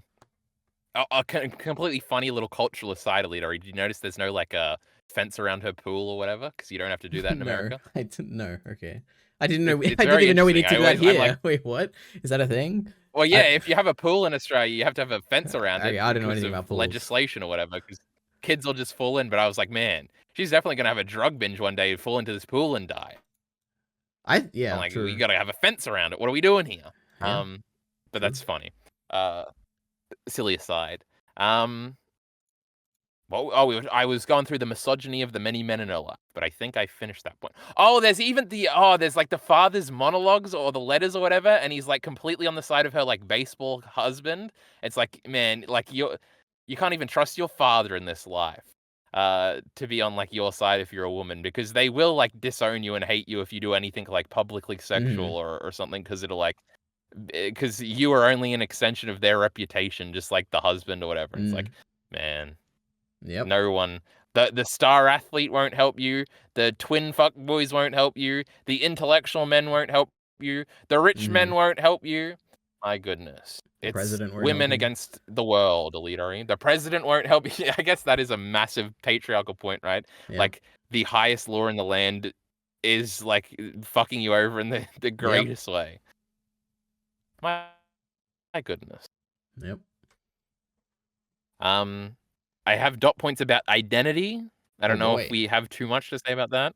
But Norma and Marilyn, even her Oh, father sure. reads about Marilyn in a magazine when he's like decides to reach out for her in the way, and it's not even like him like finding her interesting, but just the public image of her and stuff like that. And that happens a lot. Like I'm pretty sure when they're alone, Arthur Miller always calls her Marilyn, which is interesting.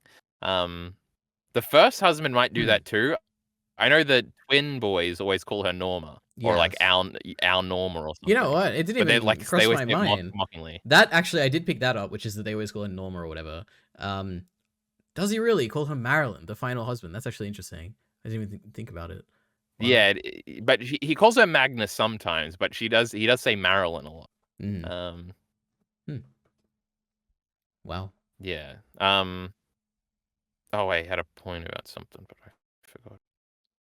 I wish I could remember things sometimes, Leadery. When are you going to get me my drug so I can stay focused and get through this acting scene? Right. Never. Talking about acting, I have a miscellaneous note talking about, I don't want to be too hard or too harsh or whatever.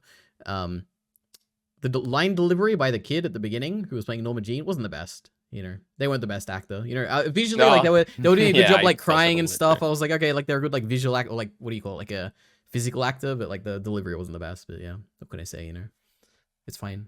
She was all right. She was fine, but she was She not was the no best. Anakin Skywalker in Oh that my first god. movie, that great child actor, but Absolutely not. No, she was all right. Um, she's no Mooney man, from the those scenes Florida at the beginning are Project. bad. True. No, wait. What do you mean they're bad? Bad in Oh, wait. the In what? like bad in the like she's like running around naked Oh, trying to okay. like Yeah, yeah, get sure. away from her crazy mother and getting drowned and they're in the fire Yeah. driving towards it. Um, Yep. not good. Um, true. Um, what do I have in these silly notes here? Constantly being told she has everything and everybody wants to be her. I just want you to be happy. Oh, that's something people say to her all the time when they're Mm. trying to get her to do what they want. That's not good. Not being seen. A man is never truly on your side, whether it be traditional or non-traditional. No true allies. Women hate her for poisoning society because Mm. they're jealous. Oh yeah, not even the women like her, Alita. She's got no Yeah. allies. She doesn't Yep. have any lady friends. Oh, there's a few interesting scenes of her on the phone where she's like standing up for herself that I think are really cool. Um, and there's Sure. sort of breaks from the movie, I think. Like she's arguing for money and she's like telling people to fuck off, and I think that was like, Mm-hmm. oh, you go, girl, do it. But it Yep. is funny where it's like she's like on a studio contract getting paid $500 a week. Yep. Um, which is like crazy. Um, and stuff like that. Um, Yep. Identity, we did that. Under the Lights, I have written down. How ominous. Father and husband. Oh, I read that. Arthur Miller scene. He's defensive about comparisons, and Marilyn pulls back. Oh yeah, there's a lot of Mm. little details in that very first scene of them where it's like she mentions that it's like this other book or about Dostoevsky. No, it's a different one. Mm. Wait, I think it is Dostoevsky there because it's about crime and punishment, I think, and that's referenced in a Soprano scene, so I know what a literary. Of The course. where she talks about how you feel bad for the bad person, um, but immediately he like is kind of annoyed that like basically when people say that to him, obviously they think he's like ripping it off, but that's not what she meant. But he like clearly through his body language is like mad that she brought that up, so she like completely pulls back and Yes. is like, but then like she like they come like the scene progresses and it's warmer after that, but it's like man, she's like so defensive around any man because she Mm. can't be smart and she can't have an opinion. It's pretty terrible. He doesn't think she could have thought this up herself. She points out the true position of Magna being Wait, illiterate. That before was I sad. forget, in my mind, these three scenes will take place in the same place, but there's no way, right? The scene with the Gemini boys when she announces she's Which pregnant, scenes? the scene with the second husband where she's That's in it. saying that she wants to go to New York or whatever, but then she has to say, oh, I want to settle down. And then the scene with her third husband where they're meeting, like talking about what you just said, that scene where they're like talking about it. Are these not, they don't all take place in the same place, do they? No, the first one is in a hotel or some sort of room. No, no, The no. It's second when one, the pregnancy thing where she like goes to them and is like, is this actually no, happening? they are Or in different places completely. oh wow, okay. In my mind, I it's the same mean, place. maybe the first two are in the same places. I guess they look similar. The third one doesn't though, because they are definitely in New York at some sort of a different table setup Okay, entirely. interesting. Um, the first two maybe because those guys interact, right? They have a scene at a similar looking place together. Yes, that is true. When they give him the photos. Yeah. Okay. Yep. But I don't think the Arthur Miller is. Hmm.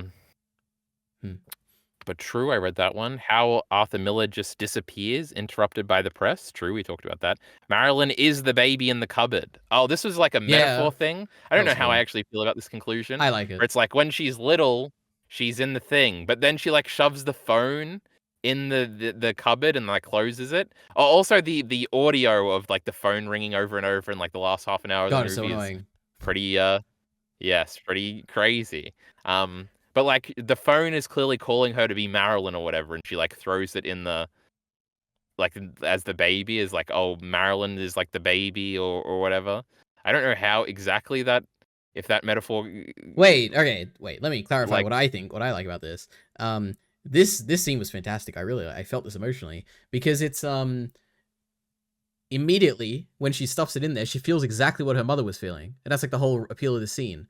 where it's like she just wants to be Oh, done with because the this and baby's push it out of the crying way. versus Yeah, the exactly. And the phone is ringing and yes. it's all annoying, and it's Okay. like she just wants to be out of like rid of this baby, and she wants to get rid of this like whole life that she has, and it's just in both ways. It's like this is I liked it. It was a really good parallel. I guess that is true, and I guess I didn't think about that explicitly. The thing I'm more thinking of is like, well, that baby is technically Marilyn because it literally is her, but is Marilyn literally her? So it's Mm, uh, true. like, is it or isn't it? I don't know. There's a conclusion there somewhere. Anyway, Mm. that's all my notes. Do you have any other miscellaneous notes for Blonde? Let's have a look. You're gonna not agree with this one, but you know her line delivery was kind of similar to Padme in the prequels, which is kind of interesting. There were like some lines where it was like Padme kind of speaks in this weird formal kind of like old timey kind of speak a little bit sometimes, and I feel like she had that delivery in this movie sometimes. So you know, she's I like guess I Padme. just don't remember what Padme sounds like enough to give an opinion. Oh, Padme's just go listen. You know, she's fantastic. There was a scene, and maybe this happened a bit afterwards as well, but I just didn't write it down. But the first time there's like writing, which is like saying the location and date, it says LA Actors Circle, 1952. And I was like, this is weird. Like, I feel like Oh, up until that point, there was like no like setting or like any weird meta text like that. And then it showed up, and I was like, this is, I don't know, like this. well, I think there Um, is at the beginning. It says like 1932 or something, oh, maybe I just missed like it. Los Angeles Hills or something. Okay, Yeah. then that's okay. That makes it good then, okay? It's nice and consistent. The acting circle thing is a reference too because it's that specific acting school, and it's like the Hmm. one where they try to get you to like psychologically break or whatever, which like Oh, happens to her. Where it's like method acting, like where it comes from or whatever. Um, interesting. I forget the guy's name. It's the guy in The Godfather Part 2, the old guy. He like runs that school and he's like got a famous acting name or something. And Marilyn Monroe was there for a little while. Um, Hmm. which because she goes there before she like goes to these auditions and it's like a very prestigious acting school and like she's immediately like made fun of for like her Hmm. acting and that doesn't matter at all. So that's kind of plays into the like she actually is talented. The men just don't care that she is thing going Yeah. on there. Yeah. I could probably figure out what the fucking that school's called, but whatever. The talented school for acting school. I don't know. Yeah, but it's like the guy's school, that one guy's name. Johnny Depp. But I whatever, have no go idea. on, Quickly. Okay. A little before that. It's you know it was really jarring and strange, and it was like fine. I don't have a problem with it, but it was really jarring. The Strasbourg School Elitery, Lee Strasberg. That's Never the heard of that guy. actor in my life. Okay, he didn't have much of a legacy because I don't remember him, but it's okay. Must be. Yes. Unlike Marilyn Monroe, which is a name I had heard of, you know, she has a legacy. I didn't know that she was real, but I knew that she existed at least in some form. Um, it was crazy when we're following her the whole movie, and then suddenly we're following her husband as he's like seeing her on like a I don't remember what he like saw her somewhere like on a poster or something, and then he drives home, and I'm like, oh my god, this is crazy! I can't believe it. We're like seeing someone else's perspective in this movie. I feel like the entire movie Was this before Arthur that. Miller? No, this is the second husband, the baseball guy or whatever. It's when he gets mad for the first time. Something triggers him. I don't remember what it was, but then he like Oh, drives yeah. home and is mad, and we're like following him for a bit. I'm like, this is weird. I feel like the entire movie before that we're following her, and I guess her mother a little bit. Yeah, But then she's at home or whatever. yeah, Oh, exactly. I guess that's a thing too. Like she's home and she's like topless. I Yeah. know people were mad about how naked she is in this Oh, movie, I think. That's that's like another a thing. complete non thing Um, for me. Um, I remember Miller complaining that it wasn't even sexy, and I was like, well, I think that's kind of part of the point. But yep, that's funny. shout out to Miller the Killer from 3 years ago. You know, he might be listening. He probably is listening if he's seen this movie, right? He might be, yeah. Yeah. Just to shit on us. Yep. Okay. Um, Now there's no way we can possibly talk about this because neither of us are good at talking about this, but I thought the music was pretty great. There was a few scenes where I'm like, oh, this is like really nice. Like it sets the scene well. And that's it. That's all I have to say. I agree because I remembered a lot of it and I was like, oh my god, this is where that song is from. So it Hmm. clearly stuck in my head. And then I did look it up and I did add them to my OST playlist on my Oh YouTube wow. music thing, which I use to score videos. And sometimes when I'm writing videos, I'll put that on. Because if you listen to music with lyrics when you're scripting videos, Leary, it's very easy to get distracted. Yes. But the main one that I think is called Pearly is crazy because I just it was like, whoa, I completely forgot that this is where that's from, and this song like lives in my head. Mm-hmm. So I have something to say about the music, Leary. It's not like Vinland Saga where it has no music, and anybody Uh-huh. that says otherwise is fucking crazy. Yes, indeed. Okay. I have two more notes. Can you believe Alita likes this movie? My goodness. It's a good movie. It's wild to me that people don't like this movie. There Okay, was one oh, it was a go ahead. Ritual. It was your reaction to Ritual that threw me off Alita, That's where I was like, that's very Alita funny. doesn't like good movies anymore. He's an Mm, idiot. no, this is a good movie. I have two notes. One of them, were you gonna say something? What was that? Were you just taking a breath? No, I'm gonna hold it. Okay. I like the scene where she's at the beach and she's like struggling to come out, and then she does come out and she's like trying to put on an act, and it's like she can't be herself around her husband's friends when clearly like Arthur Miller wants her Yeah. to kind of just be herself, but she can't, and it's like, oh my god. Yeah. And it's interesting because we do get some characterization of the friends, and they do seem kind of fine. They seem like normal people. Yeah, they're Like they even compliment her. yeah. Yeah, they're like, "Oh, she's interesting" or something. They say. Yep.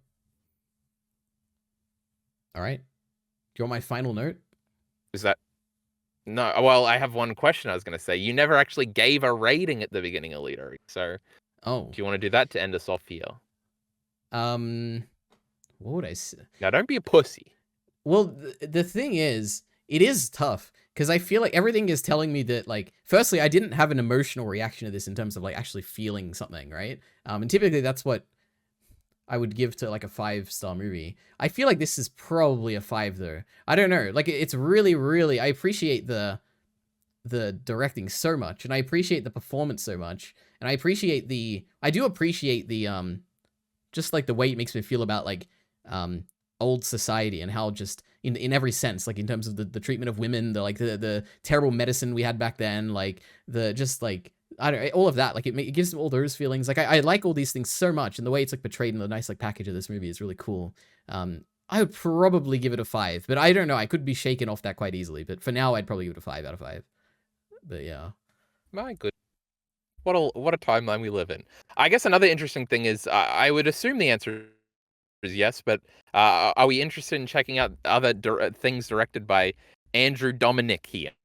I have no idea. Maybe. I thought you liked the directing. I do, but like the thing is, I really don't like old things usually. So if he's like focusing on like a cowboy thing or whatever you just said, like I'm not gonna watch some cowboy. I don't care about that. I was gonna bring up. Yeah. That is interesting because I do wonder what you would think about that movie. I think I need to rewatch that movie, so it would be good to strong arm you into doing it. But I also did watch it for the first time this year, so that would probably be a next year thing or something. Yeah. Just to pattern out a media checklist, you know. It is interesting because he does only have like a few other movies. I wonder what he does all the time. Could be doing anything. Who knows? But yeah, I don't know. Because it did take me like 3 years to watch another one of his movies, which is kind of like stupid. Especially since I liked it so much. But I'm definitely interested because the Jesse James movie, which he made 12 years before this one, is like very similar. It's very obviously a him style movie. So yeah. Actually, it was in 2007, so it was even more than whatever I said because I was pretending it was 2010. I'll consider it. I'll look into it a bit. But he's from Melbourne, so we don't like him. Actually, he's a loser. Anyway, oh my goodness, are we done with Blonde Leader? I got one more important note to talk about, which we haven't talked about yet, which is the fact that she calls her partner's daddy. It's very. What do you think about this?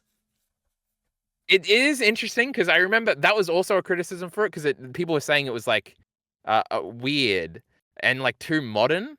But I think the fact that it is like it definitely has a modern connotation because obviously that is like a popular thing women do now sexually, where it really wasn't probably like 10 years ago, maybe more than that. But and for it to be in this movie, and it isn't in an explicitly sexual context, which kind of makes it more weird. Or it's like sex stuff is always weird a little bit. So like you got to pass for that, women. But like outside of that, it is definitely weird. I think it just reflects her like want for a dad, I guess. Yeah, clearly that's what it is. Yeah. But yeah. I think to me, I had all it as soon as she said it for the first time, I was like, there's something off about this. But it's not like the sexual thing. It's not like the modern thing or anything like that. So I thought about it a lot. I think the only thing that really bothers me about it is the fact that the guys just accept it without like laughing or questioning it or anything. And it's strange to me. Like that's the only thing I think that really like makes it weird. Kind of. Is it like an old thing too? Like in 40s movies, do girls do this? I feel like they might. I've never Um, seen a 40s movie in my life. I have no idea. yeah, I'm thinking out loud, Alita. I'm not Uh-huh. actually asking you a question. You don't Yeah. like old movies. You're stupid. Amen. Um, in Casablanca, he calls the girl kid a lot. That's That he's strange. like with, which is a little weird. Um, but it's like cute, right, Alira? You just gotta see the I'm movie. sure it is. The So that's I guess that's the closest thing I'm thinking of. But I feel like I don't know. I feel like I hear like a 20 song in Boardwalk Empire, and they will be like, "Where's my daddy tonight?" or something. So I don't know if it's like a thing that's like come back recently. So maybe it is like contextually like proper. Mhm. I don't know. Um, Sure. Yeah, but yeah, maybe. it definitely is a weird aspect. Just before we end, Mhm. I don't know if you remember this because I probably have said this at some point. You probably don't. But do you remember why I initially watched this movie in 2022? Absolutely not. Because Lavaloon tweeted about it Oh my glowingly, god. Alito. That's That was pretty very crazy. Okay. and talking about how it was like so emblematic of like the womanly experience or whatever. And I was like, oh, that's interesting. Wow. And I and I watched it. And here we are. This Um, is crazy. and I was like, well, so true, just like everything she says. Yes. And everyone's listening right now. If They're you like, don't wow, the famous musician, Lav Loon, you're a fan of her? That's crazy. Yes, if you don't I think her music name is a different name, Oh, so, okay, okay. um, if you don't know who that is, don't look it up, you'll think less of but I think that's it for Blonde Elitery. Wonderful. I'm glad I could watch Maybe this, we should okay? have You know what? Let me say, I never would have watched this ever in a million years, purely because of how long it is, firstly. And secondly, it's like an old movie about like an old thing. So I don't know. I probably never would have watched this, but I'm glad I did. you gotta listen to my recommendations more. When have I ever led you askew? True. Jackie Brown was great, Portrait of a Lady on Fire was great, right, Elitery? I'm Don't sure listen it to was. yourself. Um, but my goodness, Elitery, do you wanna intro your movie here? So, okay, I can say that I didn't know anything about this movie. I was on stream one time, because I It was a stream on the stream Elite one. RE channel, and I was watching some YouTube video about A24 or something like that. And in the actual I video, think I recommended this video, so that's yeah, funny. I think you did. Yeah, in the video they briefly mentioned like, well, they show something on screen like a visual, and I was like, man, this is like super cool. What is this? And it said like in the bottom left, it was like, I saw the TV glow, and I looked it up, and I'm like, oh, this looks really cool. I should watch this. And here I am. I watched it because it looks I super think cool. there was a chatter Um, that also, like, reiterated that it was cool and that you should watch it, I but I don't don't remember remember which that, but chatter it was. maybe. Um, Um, yeah, so they might be very excited right now, Leary. They probably skipped that whole blonde discussion to get here. Or that's I'm imagining that. that's very true. It's very possible. I mean, it's like a somewhat known movie, I think. At least for I a had never heard of this movie, I don't think, and I hear all the movies. They didn't even yeah. cover this on Red Letter Media Well, or Leary, so it can't be I popular. also had never heard of this, but I mentioned it to a friend, and my friend had heard of it. So I mean, it's like Interesting. I guess it's like somewhat known. I don't know, maybe not. But I don't know. What's my intro? What can I say? I don't know. I didn't know much about this. I know a little bit Did you more. We've know seen it. anything else going in? I knew it was A24, and I knew it was, when I looked it up, I looked at the genre, I think. So I knew it was like horror, like psychological something. But that's really it. And it really wasn't. Interesting. I didn't really think it was much of a horror, but No, like, because yeah. I didn't know the horror thing until after I watched it, and I looked at the tags on Letterboxd, and I was like, "That's retarded." Yeah. But I did look things up because you mentioned it to me, and I was like, "I'm pretty sure I remember this movie from stream." So I looked it up, and I was like, "Oh, it's the stream shot, the screenshot that was on the stream shot. I think was like from the TV show." And there was like lines on the water or something. I actually don't remember the shot I from the think movie at all. The one that I remember. I think it might be from my Twitter thing. I think I chose the image I might have said. Well, maybe it was something else. I'm not sure. But that's one of my Maybe, favorite but I visuals feel from like I it. remember that from the video we were watching Who because I was in knows? chat, so it was me. We'll never know. Um, but from that, I was like, oh, it's a visually cool movie. And then I looked it up and it was short, so I was like, sure, Leo, we'll do this. But then I did look up the director and stuff, Oh, which I think definitely made me realize what the movie was doing, probably sooner than you did, which I think will probably impact our different readings slash interesting. opinions of the movie. Um, I don't know if you looked that up afterwards or I don't know anything about the director. I have absolutely no idea. oh, I the know about. director is trans. I guess Oh, okay. the big thing. No, I had no And the idea. movie seems to be a big allegory about transness, I think. Okay, before we talk about this, firstly, I learned that Yeah. afterwards, but what did you think about I Saw the TV Glow, Kyle? I actually have absolutely no idea. Mm. Um, I watched it today, I think Alita. You've watched it twice, right? Yeah, I watched it like I don't even know, a few days ago or last weekend or something, and I watched it again today. Yeah. Uh it was. I don't know. I don't think it emotionally resonated with me very much. I think it Mm. viscerally did a few times. Um, I Mm. think it's very interesting, and you can never tell where it's going. And a few times I did think I'd figured the movie out, and then I finished it, and I didn't really think I'd figured it out, and I was a little confused. I'm like, oh, so this is why Leary wants to rewatch this. But Mm. then I was like, I think it just is a trans thing, and then everything sort of fell into like it's like, oh, it is because everything like fell into line for me. Mm. And I guess that made it less interesting to me in a funny way. Um, Mm. but I'm not sure. Overall, like it's a strange movie. Uh, but I don't know. I didn't even rate it on Letterboxd, not even because I didn't want you to see, but just because I literally couldn't think of anything. Like it's That's not going to be less interesting. than like 3.5. Yeah, It's probably sure. not 5 stars. Um, but Mm. usually when it's like a good movie that I like respect, but I think I should watch again, or I'm not really sure, I usually do just give it 4 stars. I'd Mm. probably say that about that Jesse James movie. Um, Mm. so that's probably where I'm at. I'm curious because Alita is weird sometimes. So the fact that he wanted to do a discussion on this leads me to believe, well, he probably likes this movie a lot. But how he wanted to do the discussion was he said it would make for an interesting discussion, which means maybe he doesn't like it and he just wants to say something about it. And then the fact that I rewatched it again, obviously now that I've seen the movie, makes me believe that maybe it was just because it was a little confusing. Alita is always confused in these movies, you know how he is. That is Um, true. I am always confused. the so it could just be that, or I don't know. I'm ready for a twist where you actually don't like this movie or something. So why don't you Oh go ahead? wow. No, no twist. I'd probably go like a 4 out of 5. I think there's like it's an interesting movie. That's why I mainly wanted to talk about it. In that there's like a lot of stuff going on, and there's obviously like a lot of discourse and stuff. And like you said, the discourse is like dominated by trans like discourse, which to me, this movie, obviously I'm not trans, so I don't read that going into this. I only learned about that afterward. To me, that's like a very like the movie Simple. the movie doesn't feel like it's really much about that at all in my perspective. Like I feel like the themes of Yeah, I was saying. like identity and like having a dream or something, like these things feel like much more salient, like kind of things the movie is more about. But because to me gender feels like a very small part of it. But I mean, it's like I can understand like why it would be such a big part of the discourse, I guess. And I could imagine if you are trans, I could imagine the this could hit much differently for you, which is Yeah, interesting. Yeah. I was gonna when I said simple, I meant more like it kind of simplifies like the movie down to being trans, not like transness is like the simple thing for the movie. Like it feels like Yeah, there's a sure. lot going on, and to reduce it all to the trans experience. But then I thought about it more, and I was like, actually, I think it is, and I do think it's like Mhm. eclectic in the way it does. Like there's a various amount of things that I guess it's more so like the last 20 minutes that was like, oh, this is like probably a trans thing. I think, That's really interesting definitely. because to me, Now, the last 20 minutes are the most where I'm like, this is about someone who didn't achieve like their dreams or didn't like try and be who they should be. Like I didn't read I gender into yeah, any of that at the end. I guess that because I think the thing you're like right, but it's like the dream was to transition, and like they've grown old, and now it's too late, and it's like their body is hmm, changing because that's like a trans fear, I guess, is like especially if you're like a male, like that's why sure. you want to start like puberty blockers when you're like 12 because you don't develop all the male stuff, and then it's Hmm. like irreparable. Even with like the best drugs or whatever. So I think that's what was happening.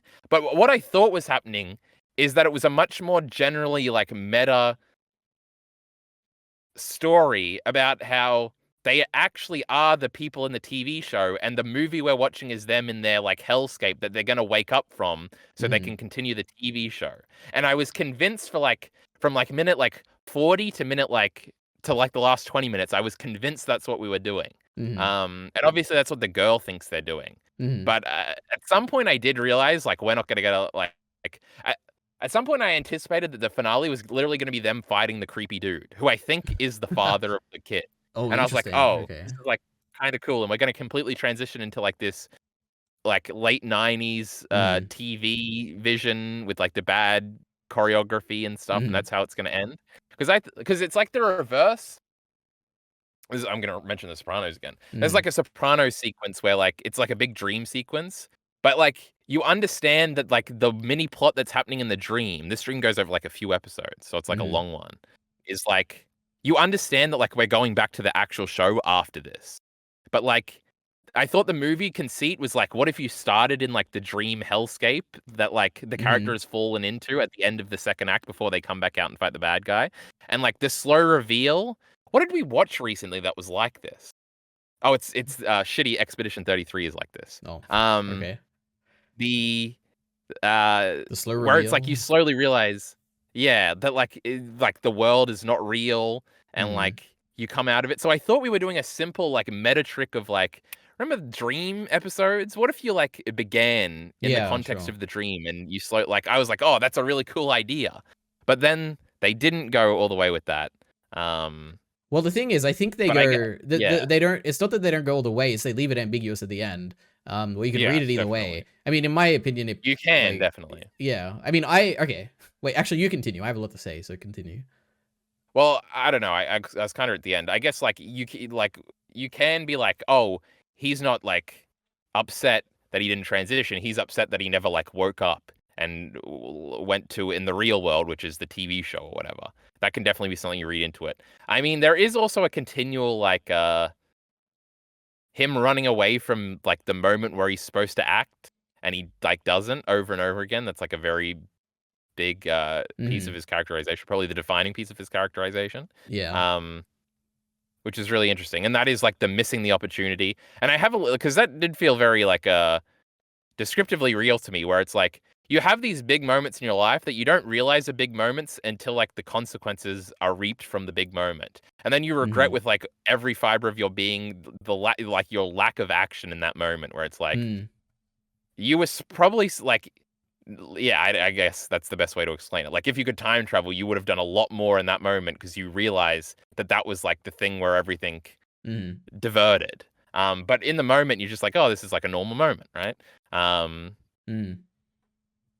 so that did like resonate with me, and I was like I understood like the descriptive sadness that was happening there, and it was very depressing because that is a very existential fear for me of like Mhm. you missed the thing you should have done, and now look where you are. And this was also tied into like the menial aspects of his job, which was harshly relatable, where it's like he is like cleaning the theater, and all he can think about is like like all the big moments in his life, and like Yeah. man, if I had just done that differently, I wouldn't be fucking doing this right now. And when I go to work, it is literally you work at a desk, so I Mhm. imagine it's probably a lot different, and there's a million things around you and stuff like that. When you are doing a thing you just do every day over and over again, your mind wanders in crazy directions. Mhm. You just think about shit. It's like when you can't go to sleep. It's like the worst moment, and you like Mhm. hate your life, and you're like, man, if I just did like tomorrow, I'm gonna get up and I'm gonna finish that Denji video, Leader E. And guess what? Uh-huh. That fucking Denji video ain't finished. Yep. Um, and yeah, I don't know. That was very like the menial task, and it's like, especially like I think I hit like 3 years at my job. Now I've taken time off in between, so it hasn't been 3 years straight. But Mhm. like this guy is like 20 years later, and he's still doing the same Yep. job, and it's like, man, I see people around me at my work that have done that, that are just in the same position. Like they didn't really move up; they're just in the base position, and they have been their whole lives. And like they Mhm. had kids, and that's really all they did with their lives. And it's like, man, I do not want to end up in this position. So, Mhm. um, that was a very existential fear that I thought it was playing into. That it doesn't have to have anything to do with transness. Um, Sure. so I definitely agree. But Yeah. I guess that's my more overall thoughts. I think I generally that's my reading of the final part in this movie. I guess I had two different like it is interesting rewatching this movie. You focus on, or at least I focus on very different things. Because the first time through it is like an experience of, at least for me, I had basically no idea where this was heading. I did have moments like you where I was like, oh, are we gonna head into the show? Like, is that gonna be the thing? Initially when because I knew it was a horror like movie, I was like, oh, is it gonna be a thing where it's like the show becomes real life? Like it turned like the real world like kind of gets corrupted or something and becomes the show. That's more initially what I was thinking. And then toward the end, like you get this whole Which there extended is visual sequence. language that Yeah. suggests that. Yeah, sure. Yeah, there are like moments where he's like sleeping or he like sees like this thing, or when he puts his head in the TV and is like spitting out The this stuff power out of the line thing. TV. Yeah, the power line thing, true. There's like there are a bunch of visuals like that. Um so yeah, but weird expectations. And then however, in my like second way through, okay, let me say this. The first time through, I think the biggest appeal for this is almost certainly the pink opaque. I love it so much. Just like aesthetically, like the way it's like directed and shown and like it looks like an old show and is like cheesy and also like kind of really scary and cool. And even just like the idea of like a show like this, like with like it's very like Doctor Who in a way, where it's like there's a lot of deep lore and interesting lore, even though it's like a kids show, you know. Like I like the concept of it. So every time that was on screen, I was like, this is like so cool. Oh my goodness, I'm like really invested in this movie. And I'm sure that's like something that other people don't really care about. They care more about the actual like substance of the movie. But I thought that was super super cool. And I guess also just separately to that, this is like a very kind of descriptive of the real thing, but I really liked also when we see the show later when he's an adult and it like looks like a completely different show, and it's like, oh, I used to be so scared of this thing, and now I'm looking at it again, and it's now that I'm an adult, and it's just like this weird cheesy like kids show. I thought that was really cool. So all the Pink Opaque stuff was really cool. Then there is like the whole element like you were saying, or like I guess we were saying about the just the whole theme to me is about just an utterly depressing feeling of like being trapped in a life just because you weren't brave enough to kind of like take that leap of faith. You weren't brave enough to like do what the girl did, whatever her name was, Maddie or something, and potentially live a better life. And because you're too afraid to do that, you kind of get trapped in this place that you're not happy, but you're kind of too afraid to kind of go and take that leap. And the movie is the kind to me, the message of the movie is like, no matter how old you are, you should take the leap. Like you're always going to be better off for it. Like even if it's been 2 years, if it's been 8 years, if it's been 20 years, like it's better to kind of either if the issue if your issue is like, oh, I didn't pursue my dream, then pursue the dream. Like there's no reason not to. Or if the issue is like, I'm not being who I truly want to be, like just be that person, you know. Like whether it be, oh, I want to like transition, or I want to be like come out as like gay or something. Like these are things that you should do regardless of age, like to make yourself happy. So that the kind of the utterly depressing feeling of his life It at the end even of the says movie that in really, the chalk, right? yeah, like it's not too late. I think that's what it says toward the end. At Yeah. the end. Yeah. Yeah. But yeah, I think like just in this sense, like in this aspect of the movie, the final scene is incredibly like, I like it so much. And when I say the final scene, I guess like firstly, secondly, oh my god, there's so much to say. But when I watched it the first time, it didn't land that much emotionally. The second time, I teared up watching this, you know, which is pretty crazy. I was not expecting this from a rewatch. But it's the scene where he's like in the bathroom. First, he cuts himself open and he like pulls open his inside. And for a brief moment, he's like actually happy and he's like smiling, and the music is playing as well. The music's the big part, like that song about, I don't know what the song is, but it's like a song that is park that car, drop that for whatever. Like it's a really emotional song that like fits really well. And he's like happy in that moment. I'm tearing up like, oh my god, man, you're like so happy, but I know that later on you're not going to be. And then immediately it cuts to him and he's outside and he's like wheezing and he's like apologizing and no one really cares. Like that's the thing. Like everyone's like looking away from him and no one even notices him. It's like, I'm sorry, I'm on new medication. It's like lying about it as well. And I'm like, this is so sad. Yeah, because like, he would be so much happier if he just embraced it, but like because of his fear, he's just not doing it. That really landed for me the second time through. So that was a kind of highlight. Because that feeling to me isn't even just like he's scared. It's like you do have these absolute moments of determination. They just do fade. Because you get swept up in like the mundanity of life or something. I don't know. I guess it is just the video thing for me, where I like every like 10 days over the last 5 years, I've been like, this is the part where we're getting one video out a week and there's nothing that's gonna stop me. And then you wake up the next day and you're like, man, I would really rather just watch this fucking shitty YouTube video than actually do some work. And you just do it over and over again. And that's what made me get my job initially, because I realized that this was like unsustainable and nothing was ever gonna happen this way. So I guess it is fear, like in a sense. It's like, well, actually, you know what that is? That's because you're afraid or something. But it is just like I gotta go do the job now. This really sucks. But I also think some of these things are just like cycles that you get into, where even if you achieve the things, you ever actually gonna be happy or something. That's what Denji has to struggle with a little. If only I made a video about that. But it is interesting that way. I did write down a few things about the things you said. I guess the first one, which is a more general conversation, is how is this a horror movie at all? I mean, like, there's the I one guess, like, scene, it's 'cause it's like, depressing? no, there's like a few scary like horror scenes, like when Ice Cream Man shows up initially, and it's like this demonic like scary creature with like scary sound, like that's scary. Or like I think that actually scared me. That was really good.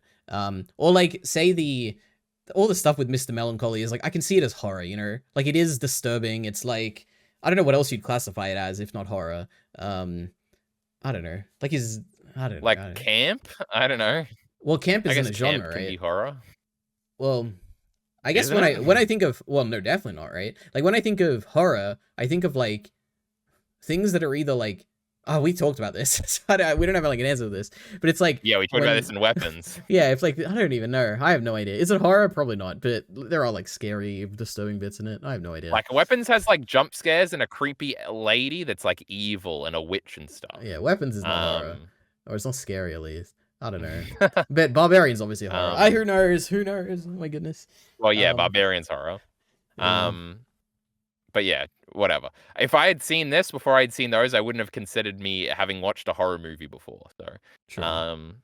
but anyway, another thing is about the peak opaque or whatever, the pink opaque. Yes. Um, I had no like reference for this. Obviously, I understood what it was like parodying or not even Mm, parodying, like representing. Like I know I've seen YouTube videos about shows that look like this, but I have sure. like no like to me it looked like Buffy the Vampire Slayer or something, and I've seen like a bunch of YouTube Yeah, videos that's about what that. the Amazon Um, thing told me when I hovered over the thing and it showed me trivia. This is inspired by Buffy the Vampire Slayer and like a bunch of other shows.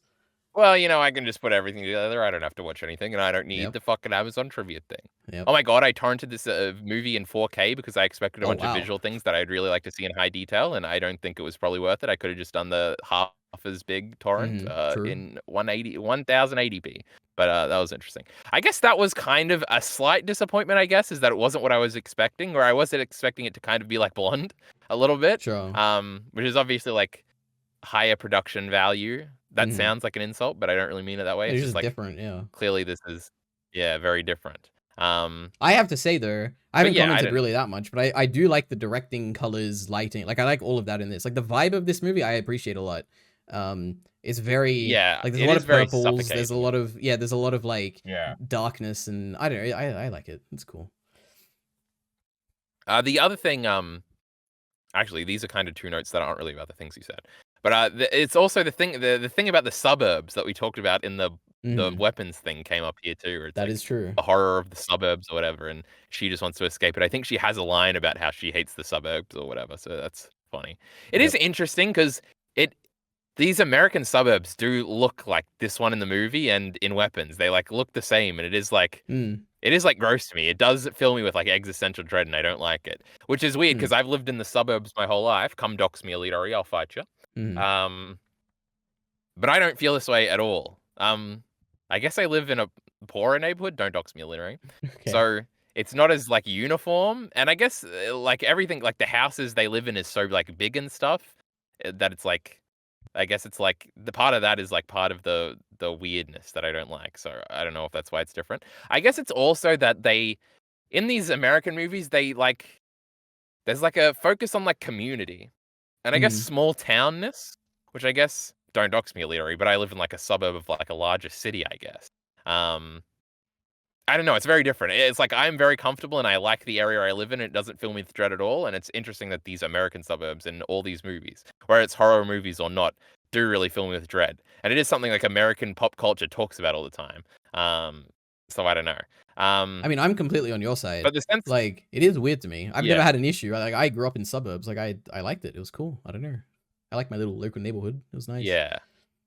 The there's also like in all these American movies, there's such like a community thing, like aspect to it, where it's like where I am not connected to like the community, any community I've ever lived in at all. I guess a little bit in New Zealand, but not here at all. Where it's like I don't really know any of our neighbors. We knew some of the neighbors when we were younger, but like Mm, it's not like we go to community events or go to church sure. together and see each other.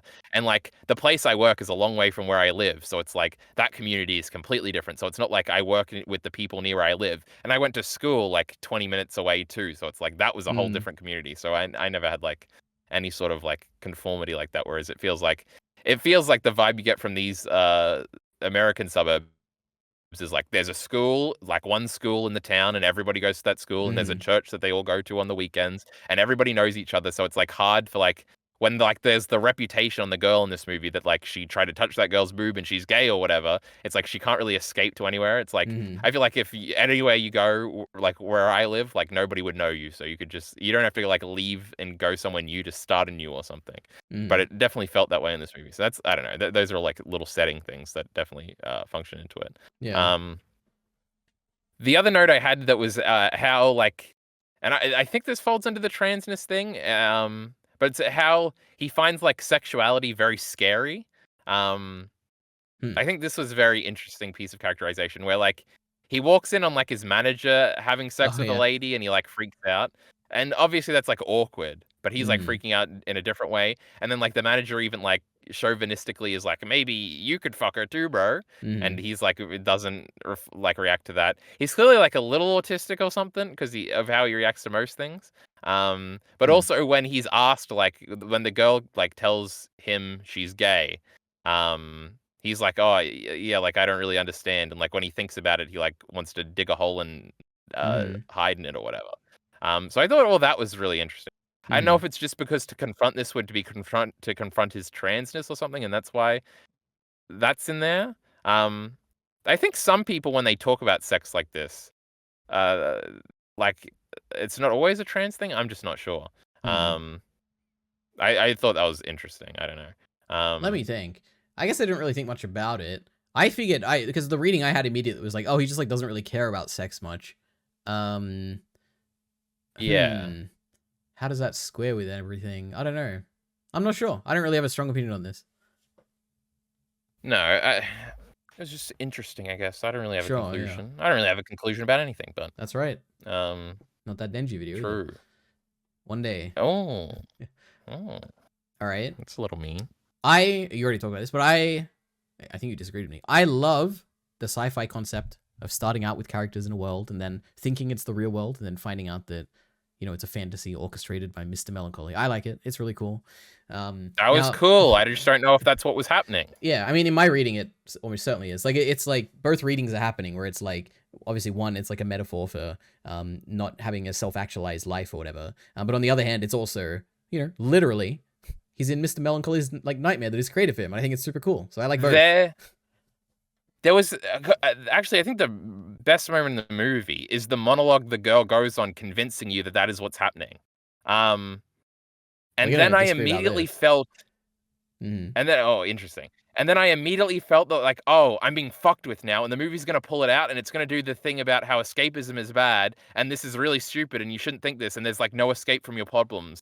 Like, and Mm. and it was like dragging me. And that's how I initially read when he like tackles her and runs away. And I was Mm. like, oh, it is all fake, and the girl is crazy. And like that's so sad because I was Mm. so excited for like them to escape this like terrible world they live in. And I was like, I was ready to be crushed under that emotional weight. And it is more ambiguous. Um, and I think that is the reading I have. Mm. I guess I don't think that like that TV show thing is real. I think obviously it's Yeah. interesting that like like she is sort of becoming that character, like she's starting to look like the one character, and Mm. the other character is like a black girl, which is clearly, I think, what the boy character wants to become. So it's like, oh, in the real world of the TV show, he actually is that, and that's why that's like a reflection of his transness or whatever. So Mm. at some point, I realized that, and that's when I started to believe that. And like I had already figured that out when she started giving that monologue, where and then he like she like calls him Isabella or whatever, Isabel. And I was like, Mm. "Oh, fuck, this is happening. This is crazy. This is cool." Yeah. Um, but yeah, I don't know. I guess I wanted an ending where they went and fought that dude in a in a 90s serial. Um, That's interesting. Yeah. No, I I know don't what you know. mean. Um. But I did definitely like realize at a moment that they weren't doing that, and I was like, "No, this is like terrible." Mm. And then it didn't say as much, so that was interesting. Well, the movie has like Um, a sad ending. This is a bad ending of a movie, yeah, right? definitely. Like it is the Yeah. last scene is the saddest in the movie. Yeah. And we get no conclusion on her. She could be dead. She could have buried herself alive and just died. She could be fighting for he could well, I guess the implication in my reading is that she is still fighting for him in the other world because I would assume the messages Yeah. on the chalk or whatever are from her from the other world maybe. Like saying like they're still And tied or there is like whatever. a VO at some point where it's like she says something and it seems like she's like crossing over. But it is also interesting that the dad looks like the bad guy, right? The dad is firstly, what a creepy guy. Oh my goodness. That scene where like the guy where Owen walks in and he sees his dad and the dad's just staring at him. I'm like, oh my goodness, that's scary. Yeah. Um, That's like he looked like the moon. so that's You know interesting what you I say thought? that. Yeah, go ahead. Yeah. Well, this is a completely aside, but in the first scene where you only see him in the front seat of the car, I thought it was Captain Flint. I was like, whoa, but it Oh wasn't. my god, that'd be Because crazy. he kind of had red facial hair and he was a bit bald, and I was like, oh my god, is it? Uh-huh. This would be crazy, but it wasn't. Uh-huh. That didn't even cross my mind. Just an aside, leadery, I'm going flat, so I got to switch. All right, we'll be back, guys. All right, so okay, we're back, guys. We had a break. Well, we didn't have a break, but Kyle had to swap devices. We're talking about the dad. What? No, I was just saying no, I had to change devices. Jesus Christ, okay. Funny. That was very Captain funny. Flint. Yeah. Yes, the dad is there. You think is Mr. Melancholy. In my opinion, you know, my uninformed opinion, having only seen it twice and not really read much into it or think much about it. But firstly, I had this interesting theory, okay, which is that we never see Maddie's dad. We do hear about the stepdad or whatever. But one thing we do get is that we get a bunch of pictures on her wall in the basement or wherever she is that she's watching the TV show. And one of those pictures looks suspiciously like the dad, like Owen's dad. Not exactly the same. It's like a little blurry. It's in the background, but I saw it and I'm like, he kind of looks similar. So my theory is that the dads are twins, and they're those like Marco Polo twins that were like the ones who took the heart out in the Pink Opaque final episode. That's my guess. And they're kind of like guarding like Maddie and Owen from escaping or whatever. I don't know. Crazy alternative theory. Mm-hmm. This is all about one person, and they have the same dad because they're the same person, and it's the internal transness is the woman, and the external boy is the boy. I don't know about this. I feel like it would fall apart in a bunch of ways. It could be like the internal dialogue between the two of them is a bunch of the scenes in the movie. One of them, like the inner voice trying to get them to come out or whatever, and the other one that's staying in. I don't know. Yeah, I mean, that could be something. Sure, I could see that. This is based off the maybe picture that a leadery says is in the... I mean, I don't know. Who knows? Oh, another... An interesting thing about that is that was a really cool descriptively real thing where like he arrives at night. First of all, an incredibly non-descriptively real thing is the mother leaving before he goes in the door would never happen. Yeah. A leadery's chewing right now. Yeah. Oh fuck! What was I gonna? Oh, this is the thing I was gonna say. Where it was like when you first arrive somewhere at night and it's like dimly lit, and then you wake up there the next morning and like you see like the area around you and how like different it was to what you thought it was when it was dark. And she had like a bunch of posters on the wall. I don't know. That was a very weird small little moment where I was like, oh, that's like I've had that experience before. But anyway, just a little aside. Thank you. That was lovely. Yes, it is descriptively real. Okay. What other notes do we have? What were we talking about? The dad. What else have I got? The Park That Car. We talked about that song. It's great. Miscellaneous notes. I don't remember that song really. Park that car, drop that phone, sleep on the floor, dream about me. It's a TikTok song. I knew it from TikTok before I knew the song in the show, but in this movie, but it was great. I believe you. I will say when the credits rolled, because I was Actually, this movie was a bit of a slog to get through for me a little bit. I did like stop a few times. Wait, not for a long time. Let me say, like 5 minutes. It was also like that for me my first time through, but yeah. Interesting, yeah. So I was like checking the timer a lot. That's what you do when you're bored a little bit. And I like the ending came out of nowhere for me because I saw that there was like 7 minutes to go, and I was like, this is like a small movie. I bet it has like a 3 minutes credit sequence. So when it actually ended, I was like shocked. That was like a big moment. I thought there was going to be a little bit more. I was like, there's 4 minutes left for them to go and fight the TV guy, but no. Then it just cut. Yeah, it's just a depressing ending. You know? Yeah, that was I'm crazy. on a new medication. I'm sorry about earlier. Yep, it's very sad. Yep. I had a few notes later. Well, can I say one note here, miscellaneous note, which is an amazing revelation that I had my second watch through. Because initially, I'm watching, and I'm like, okay, so one of the earliest visuals we get in this movie is like the thing where it's like the kids under the like cloth or whatever you call it, which is like a thing, at least I know I've done that like in school. I don't know if you have. So it's I thought that too. I was like, this is like a thing I've done. Yeah, so that happened, and I was like, okay, so this shows up a bunch of times in the movie. I'm like, this is weird. Like, I wonder why, like, it's a weird visual to have in here. But then I immediately realized, because I was thinking about when I was a kid, and I was like, what did I like about that? And what I thought was so cool about, like, I loved whenever we did that in, like, not high school, Jesus Christ, in, like, primary school or preschool or whatever. Yeah, in, like, primary school. Yeah. The cool thing about it to me was that it, like, made a separate space that was, like, away from the outside world. It was like, oh, we're, like, in a room in, like, some random place, and now suddenly we're, like, transported into this, like, little cute, like, little world that we're in now. Which kind of feels like it's a form of like escapism in a way, which I feel like is probably what they're trying to go for when they're showing this visual here. Of like he's trying to escape away from the real world into his own like little place where he can like be himself or whatever. So I don't know. I thought it was kind of cool. I didn't realize that the first time through. I still think it's a weird visual, but it works. Yeah. I definitely know. I like made a note about that because I thought, well, I was like, yeah, I haven't thought about that in a long time. And I remember also being fascinated with that. And part of me was like, it felt like a moment of being like, of like connecting with the movie for that to like be something that you remember from your childhood.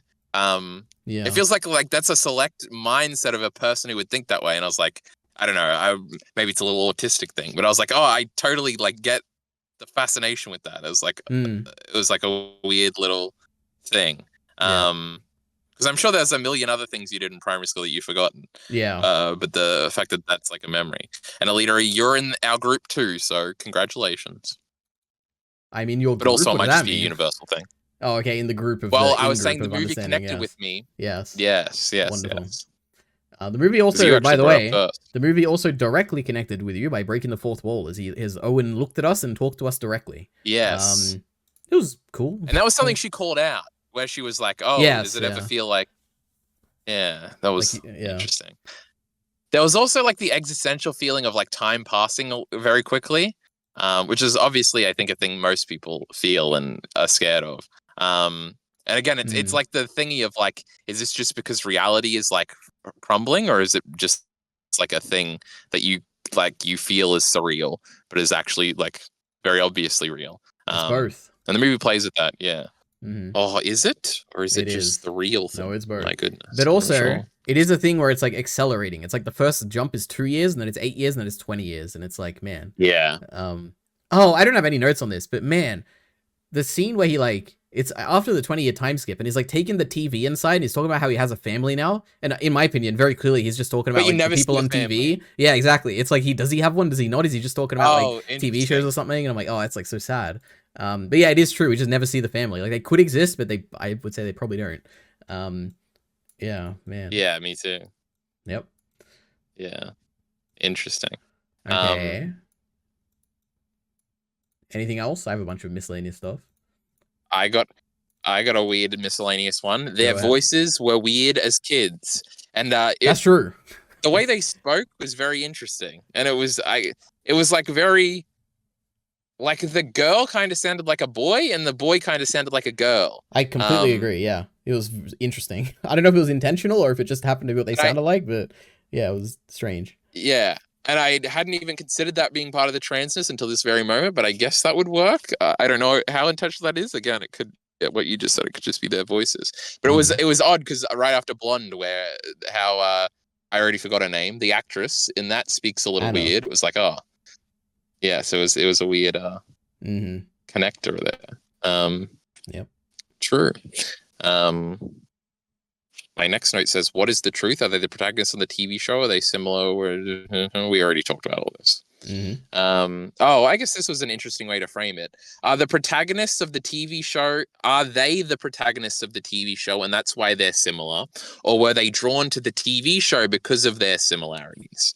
My goodness, contemplate that for a moment. Yeah, I mean, that's interesting because I never even considered the second option. To me, it's like, yeah, they are the protagonists. Like, that's what's happening. But it makes equal sense that they could be the other way around, right? Yeah. I guess I was with you, Leary, but then I was like, no, it's not what's happening, you know? You don't get to escape to the cool TV show. It's just a TV show, you know? But also there were some weird things going on, so who knows? I guess maybe a hang up I have with the movie is the fact that I am not really on a side, truly. Yeah, sure. Well, that was the scariest thing that's ever happened in my life, literally. My laptop went flat, and for a second, my microphone flashed red in the corner, and I got spooked. But what a horror movie! That was scarier than anything in this movie. Yeah. But don't worry, I'm okay. I'm okay. I darted my eyes, Leary. You'd never believe what just happened. Anyway, thank God. Is it simply about the imagination that occurs doing menial work? I already talked about that. I have Mushoku Tensei discussion about escapism, which is funny because I thought this movie was going to take the same sort of direction I'm assuming Mushoku Tensei takes, where it is like, you don't have to break out of the escapism, and it isn't framing escapism as what's happening. but we never really got a resolution on that, so I wrote that note preemptively. Existentialism about time passing. What am I, a fucking Yankalidori? Monologue covering long spaces of time. Nothing much changed. Oh, The we didn't talk important about the life-changing moments monologue. don't feel like change. Like when the girl does the Which monologue? yeah, Maddie's given the big monologue about like what she did, and she buried herself and came out and then went in the world and like found what I actually like the way it was like a monologue. I like that, like the idea of it. Like it goes on for so long that midway through I was like, wait, am I like imagining visuals or did we like see them or whatever? But apparently it was just such a good description of what was happening that I just have images in my mind of like, I remember that scene when they showed us like 2 minutes ago, but they didn't. However, I think the delivery is terrible. Like there's bits toward the end where she's like trying to be serious and stuff, and I'm like, I don't buy this at all, and it like comes across as like cringe, and I don't know. Well, I think I kind of read the hokiness as like part of the like them blending back into the TV show, right? Because the TV show is really hokey. I don't know. Yeah, you'd have to combine it with like a visual change. I don't know. I maybe. liked it. Okay, interesting. But it was a weird visual. Like she was in front of like a projector, and then the projector turned on, and there was like Greek like visuals or whatever of like the Greek gods or whatever around her. True. Well, they were like, I assume they were like constellations or something. But I get, oh no, at some point she swaps them, I think, right? Well, yeah, but yeah, I don't know, something like that. That was a visual thingy. Indeed, there was. But true. And my very last note is just. Oh yeah, go ahead. Go ahead. No, you go ahead. My very last note is just. Well, Leary, I think we got a delay, so every time you say go ahead. Okay, I'll go ahead. I got this. Okay, so did you know? You're in the middle of a sentence. Did you know that throughout the movie, on the second watch, you know this, there's constant references to his like work at the end, where he's like working in this arcade. Like I think it starts out, and one of the earliest scenes in the movie is like playing the sound effects from that arcade. And then like throughout the whole movie, there's like inflatable like jumping castles and stuff, and he's deflating them and he's walking through them, and like that motif of what happens at the end of the movie is kind of like throughout the movie. You see it throughout, where it's like he's slowly getting toward that depressing life. Yeah, I do remember. Yeah, I do remember some of that at the very beginning. There's also the shots of him sitting by the fire, and that was my last note here, Leroy, where it says putting out the fire, which obviously that's like the most simple visual metaphor of anything ever. Not that it was bad, it's just that you could read the transness thing, or you could read the ambitions thing, or you could read the going back to the real life thing and burying his head in the sand over here. All those different things. Yes. But true. I'm truing right now. Those are all my notes. My goodness. Okay, I got a few more. The sound is used very well in this movie, which is that it uses both volume in terms of like there are scenes where the sound effects are very loud and it's kind of scary. Well, not scary, but like intense, I guess. And I think it does that well. The main example of this is when his head's in the TV and like the really loud sound is playing, and as his dad is like trying to pull him out of it. I think that's done really well. Yeah. And also like when we're watching the Pink Opaque and we hear like the audio is kind of like bad quality as well. Like all of that, like the aesthetic and the audio of just all of that is really well done, I think. What is that? There's like a repeated thing of like the laughter and clapping and applause coming from the TV that feels very old TV. True, yep. And that like felt his dad really is weird. like always watching TV as well. Like whenever he sees him, is just like sitting there like watching this. It's also like the glow. That's very funny. Yeah. But also, talking about the glow. I think we're like 5 seconds delayed, by the way. That's fine, I guess. Should we try and do something about this? You know what? Leave and come back, okay? Don't worry, I'll entertain the audience. So, hey, audience, how you liking this discussion? Leave a comment down below telling me that you really like. No, actually, say Ari is the best person ever and Kyle stinks, and then leave, okay? Sorry, leave a comment. Don't leave the actual video. Listen right now until Kyle gets back. How long is it gonna take him? How long do I have to talk for? What can I say, you know? I saw the TV glow. I don't know anything about... Oh, okay, he's back, thank God. I am on my mobile data now, Elite. We must be completely in sync. Wonderful. Oh my God, you said wonderful right after I stopped speaking? This is wonderful. Okay. All right, cut back in. So... Okay. I don't remember what we were talking about, but... Oh no, we were talking... You said that you made a joke about the TV glowing or whatever, and I was about to say... Oh my God, I Saw the TV Glow is a song in the thing. They like sing the song in one of the lyrics. Was it in the middle? Yeah. And it's an actual good song. I really liked it, actually, surprisingly. Because there's like a performance. True. I think it was by Phoebe Bridgers, who was like a famous like a girly singer, and by girly I mean like intellectual girlies like her, Leary, not like What does that a pop mean? star girly. Um, Okay. it's like different audiences. Like I don't know, you would understand, Okay, Leary. sure, Don't worry, yeah. the audience All right. understands.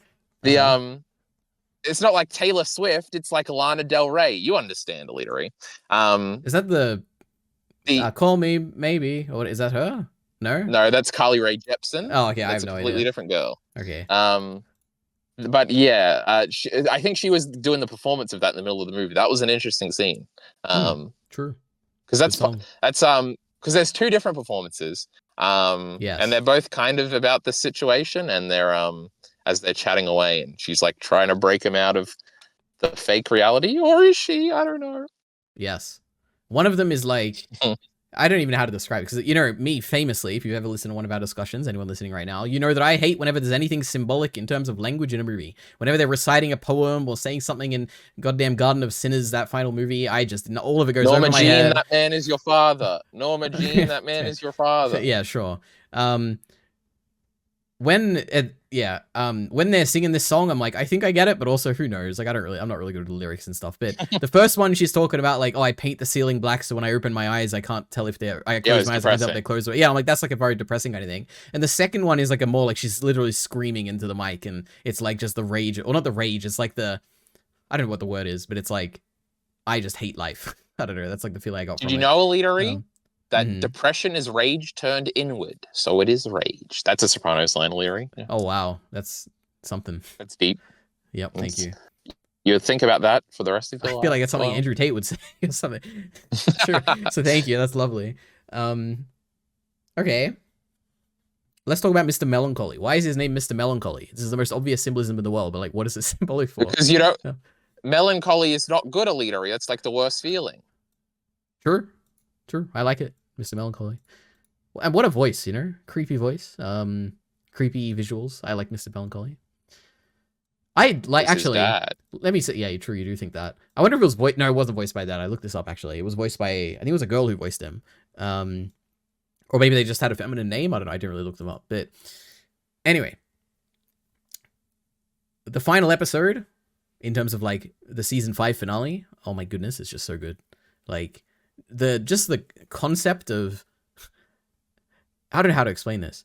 It is the scene which like caps off the appeal of the movie in terms of the, oh my god, we're actually in a fantasy world and the real world is this TV show.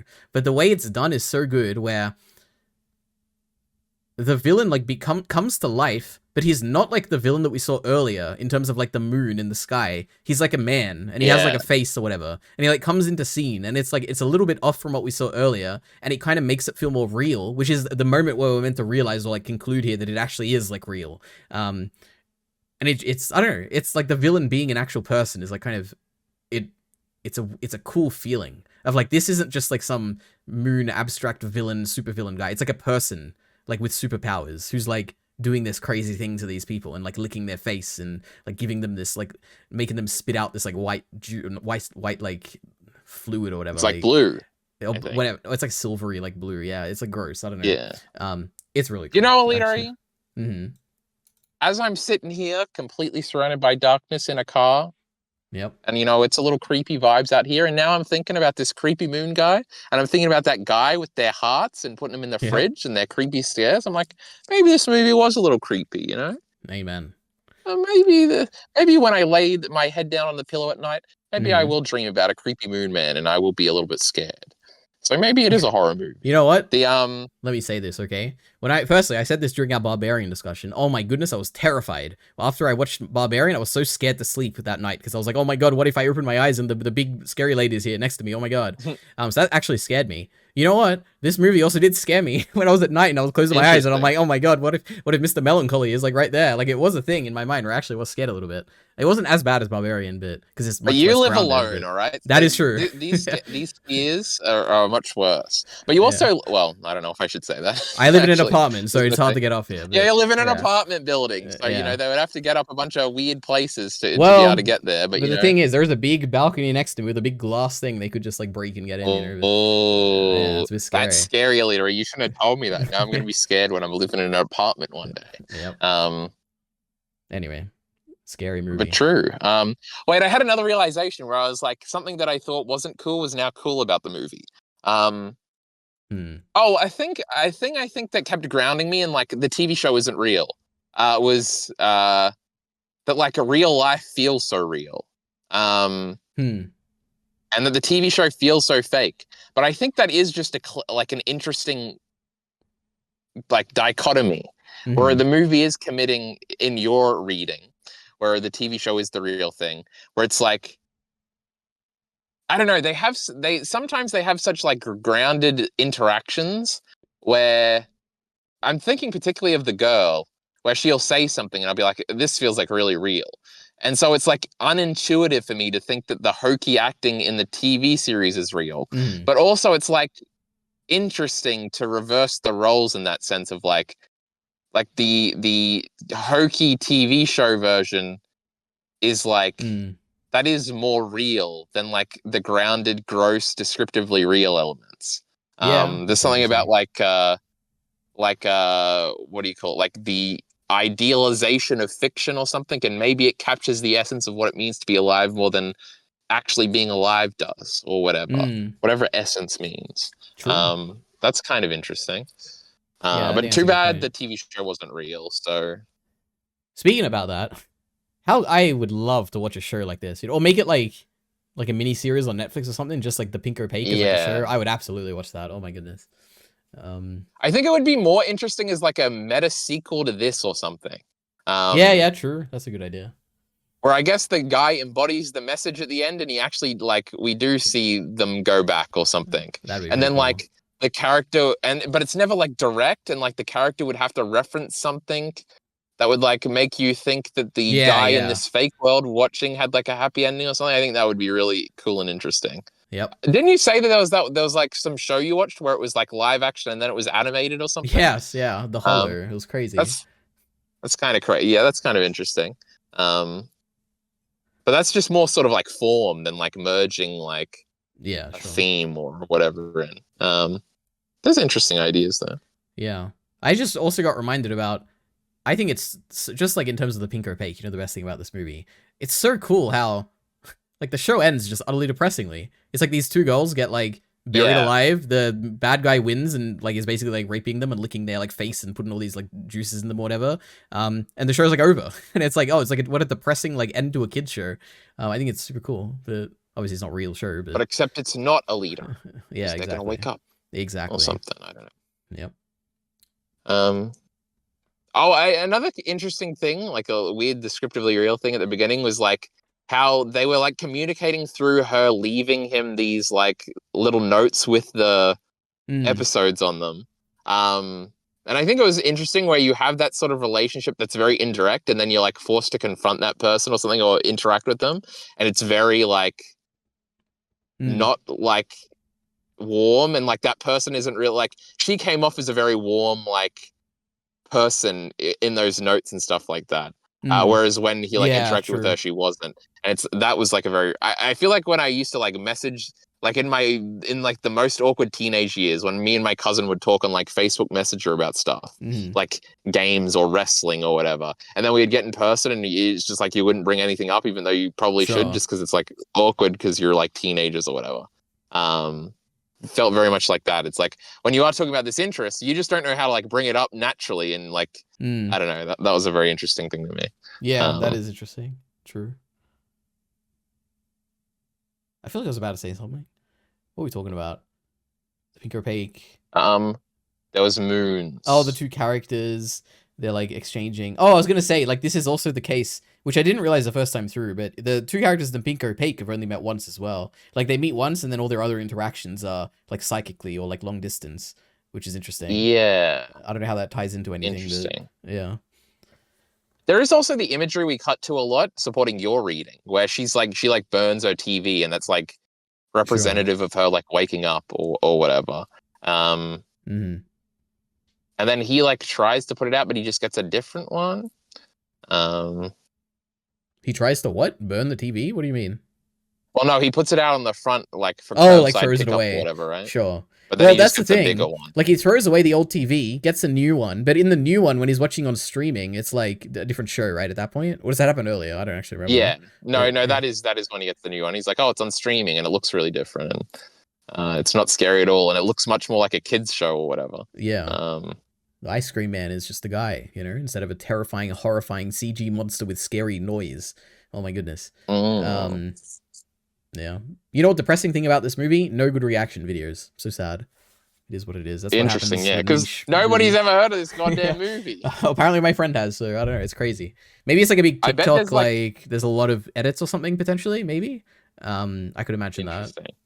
Well, yeah, in sort of a trans section of TikTok, I can see this being very popular, I guess. I'm just gonna look up blonde reaction. I've never done that in my life. Oh god. I don't think I would want to watch one. Yep. No, they could be good. There's it's just gonna be the Frank Ocean album, which is also called Blonde. It's like one of the most popular albums, or like critically acclaimed albums ever. So it's not gonna go up with the movie, I don't think. Wow. 2022. Well, I opened YouTube. Trailer reactions. And I got 3 recommended videos, okay? Number 1, Frenemies, the H3 podcast, 1 episode. Number 2, the Vsauce Hannah Fry podcast. Number 3, a video titled Straight People Don't Understand. I Saw the TV Glow from 1 year ago. So, yeah, there we go. It's going to be I can't wait to watch this on your stream you're going to do after this, Illyri. My goodness. Yeah. All right, anything else? Oh, wait, this is your video. Why am I ending this? Go ahead, take your time, Kyle.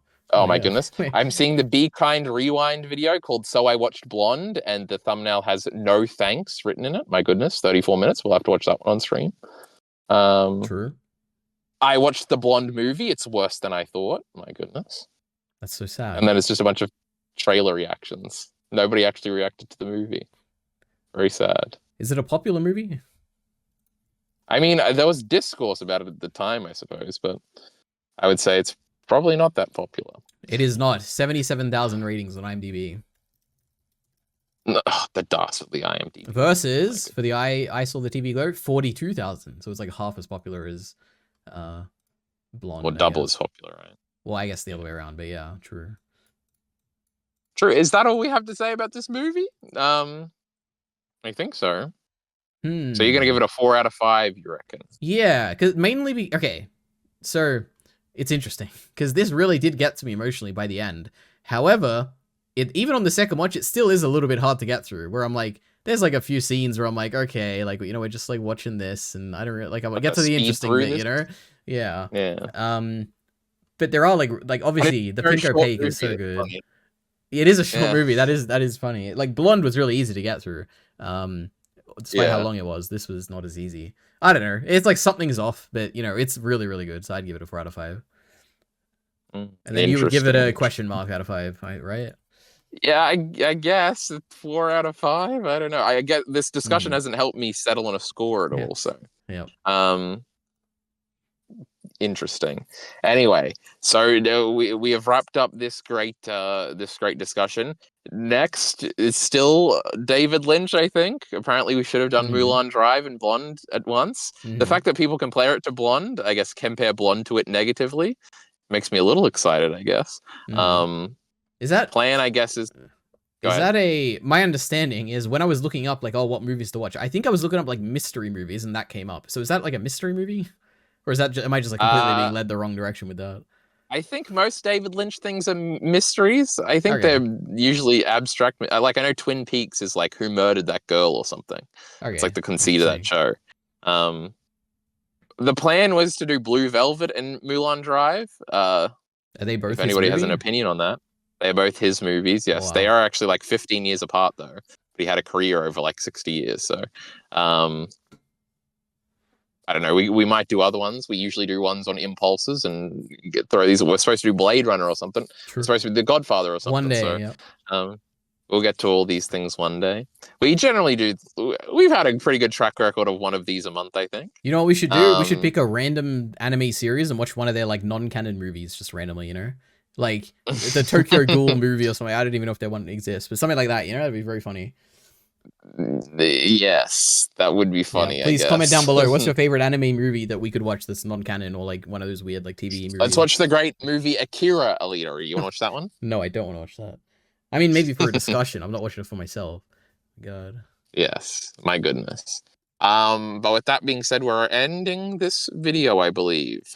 If you've got a great idea for a pairing of videos and you can explain the pairing without like ruining the movies, you can go ahead. I doubt we're getting any comments though, because this was like a 3-hour discussion, I think. Anyway, everybody, we'll let you go now. Support links in the description below. Get ready, Elitari. Uh-huh. Thanks.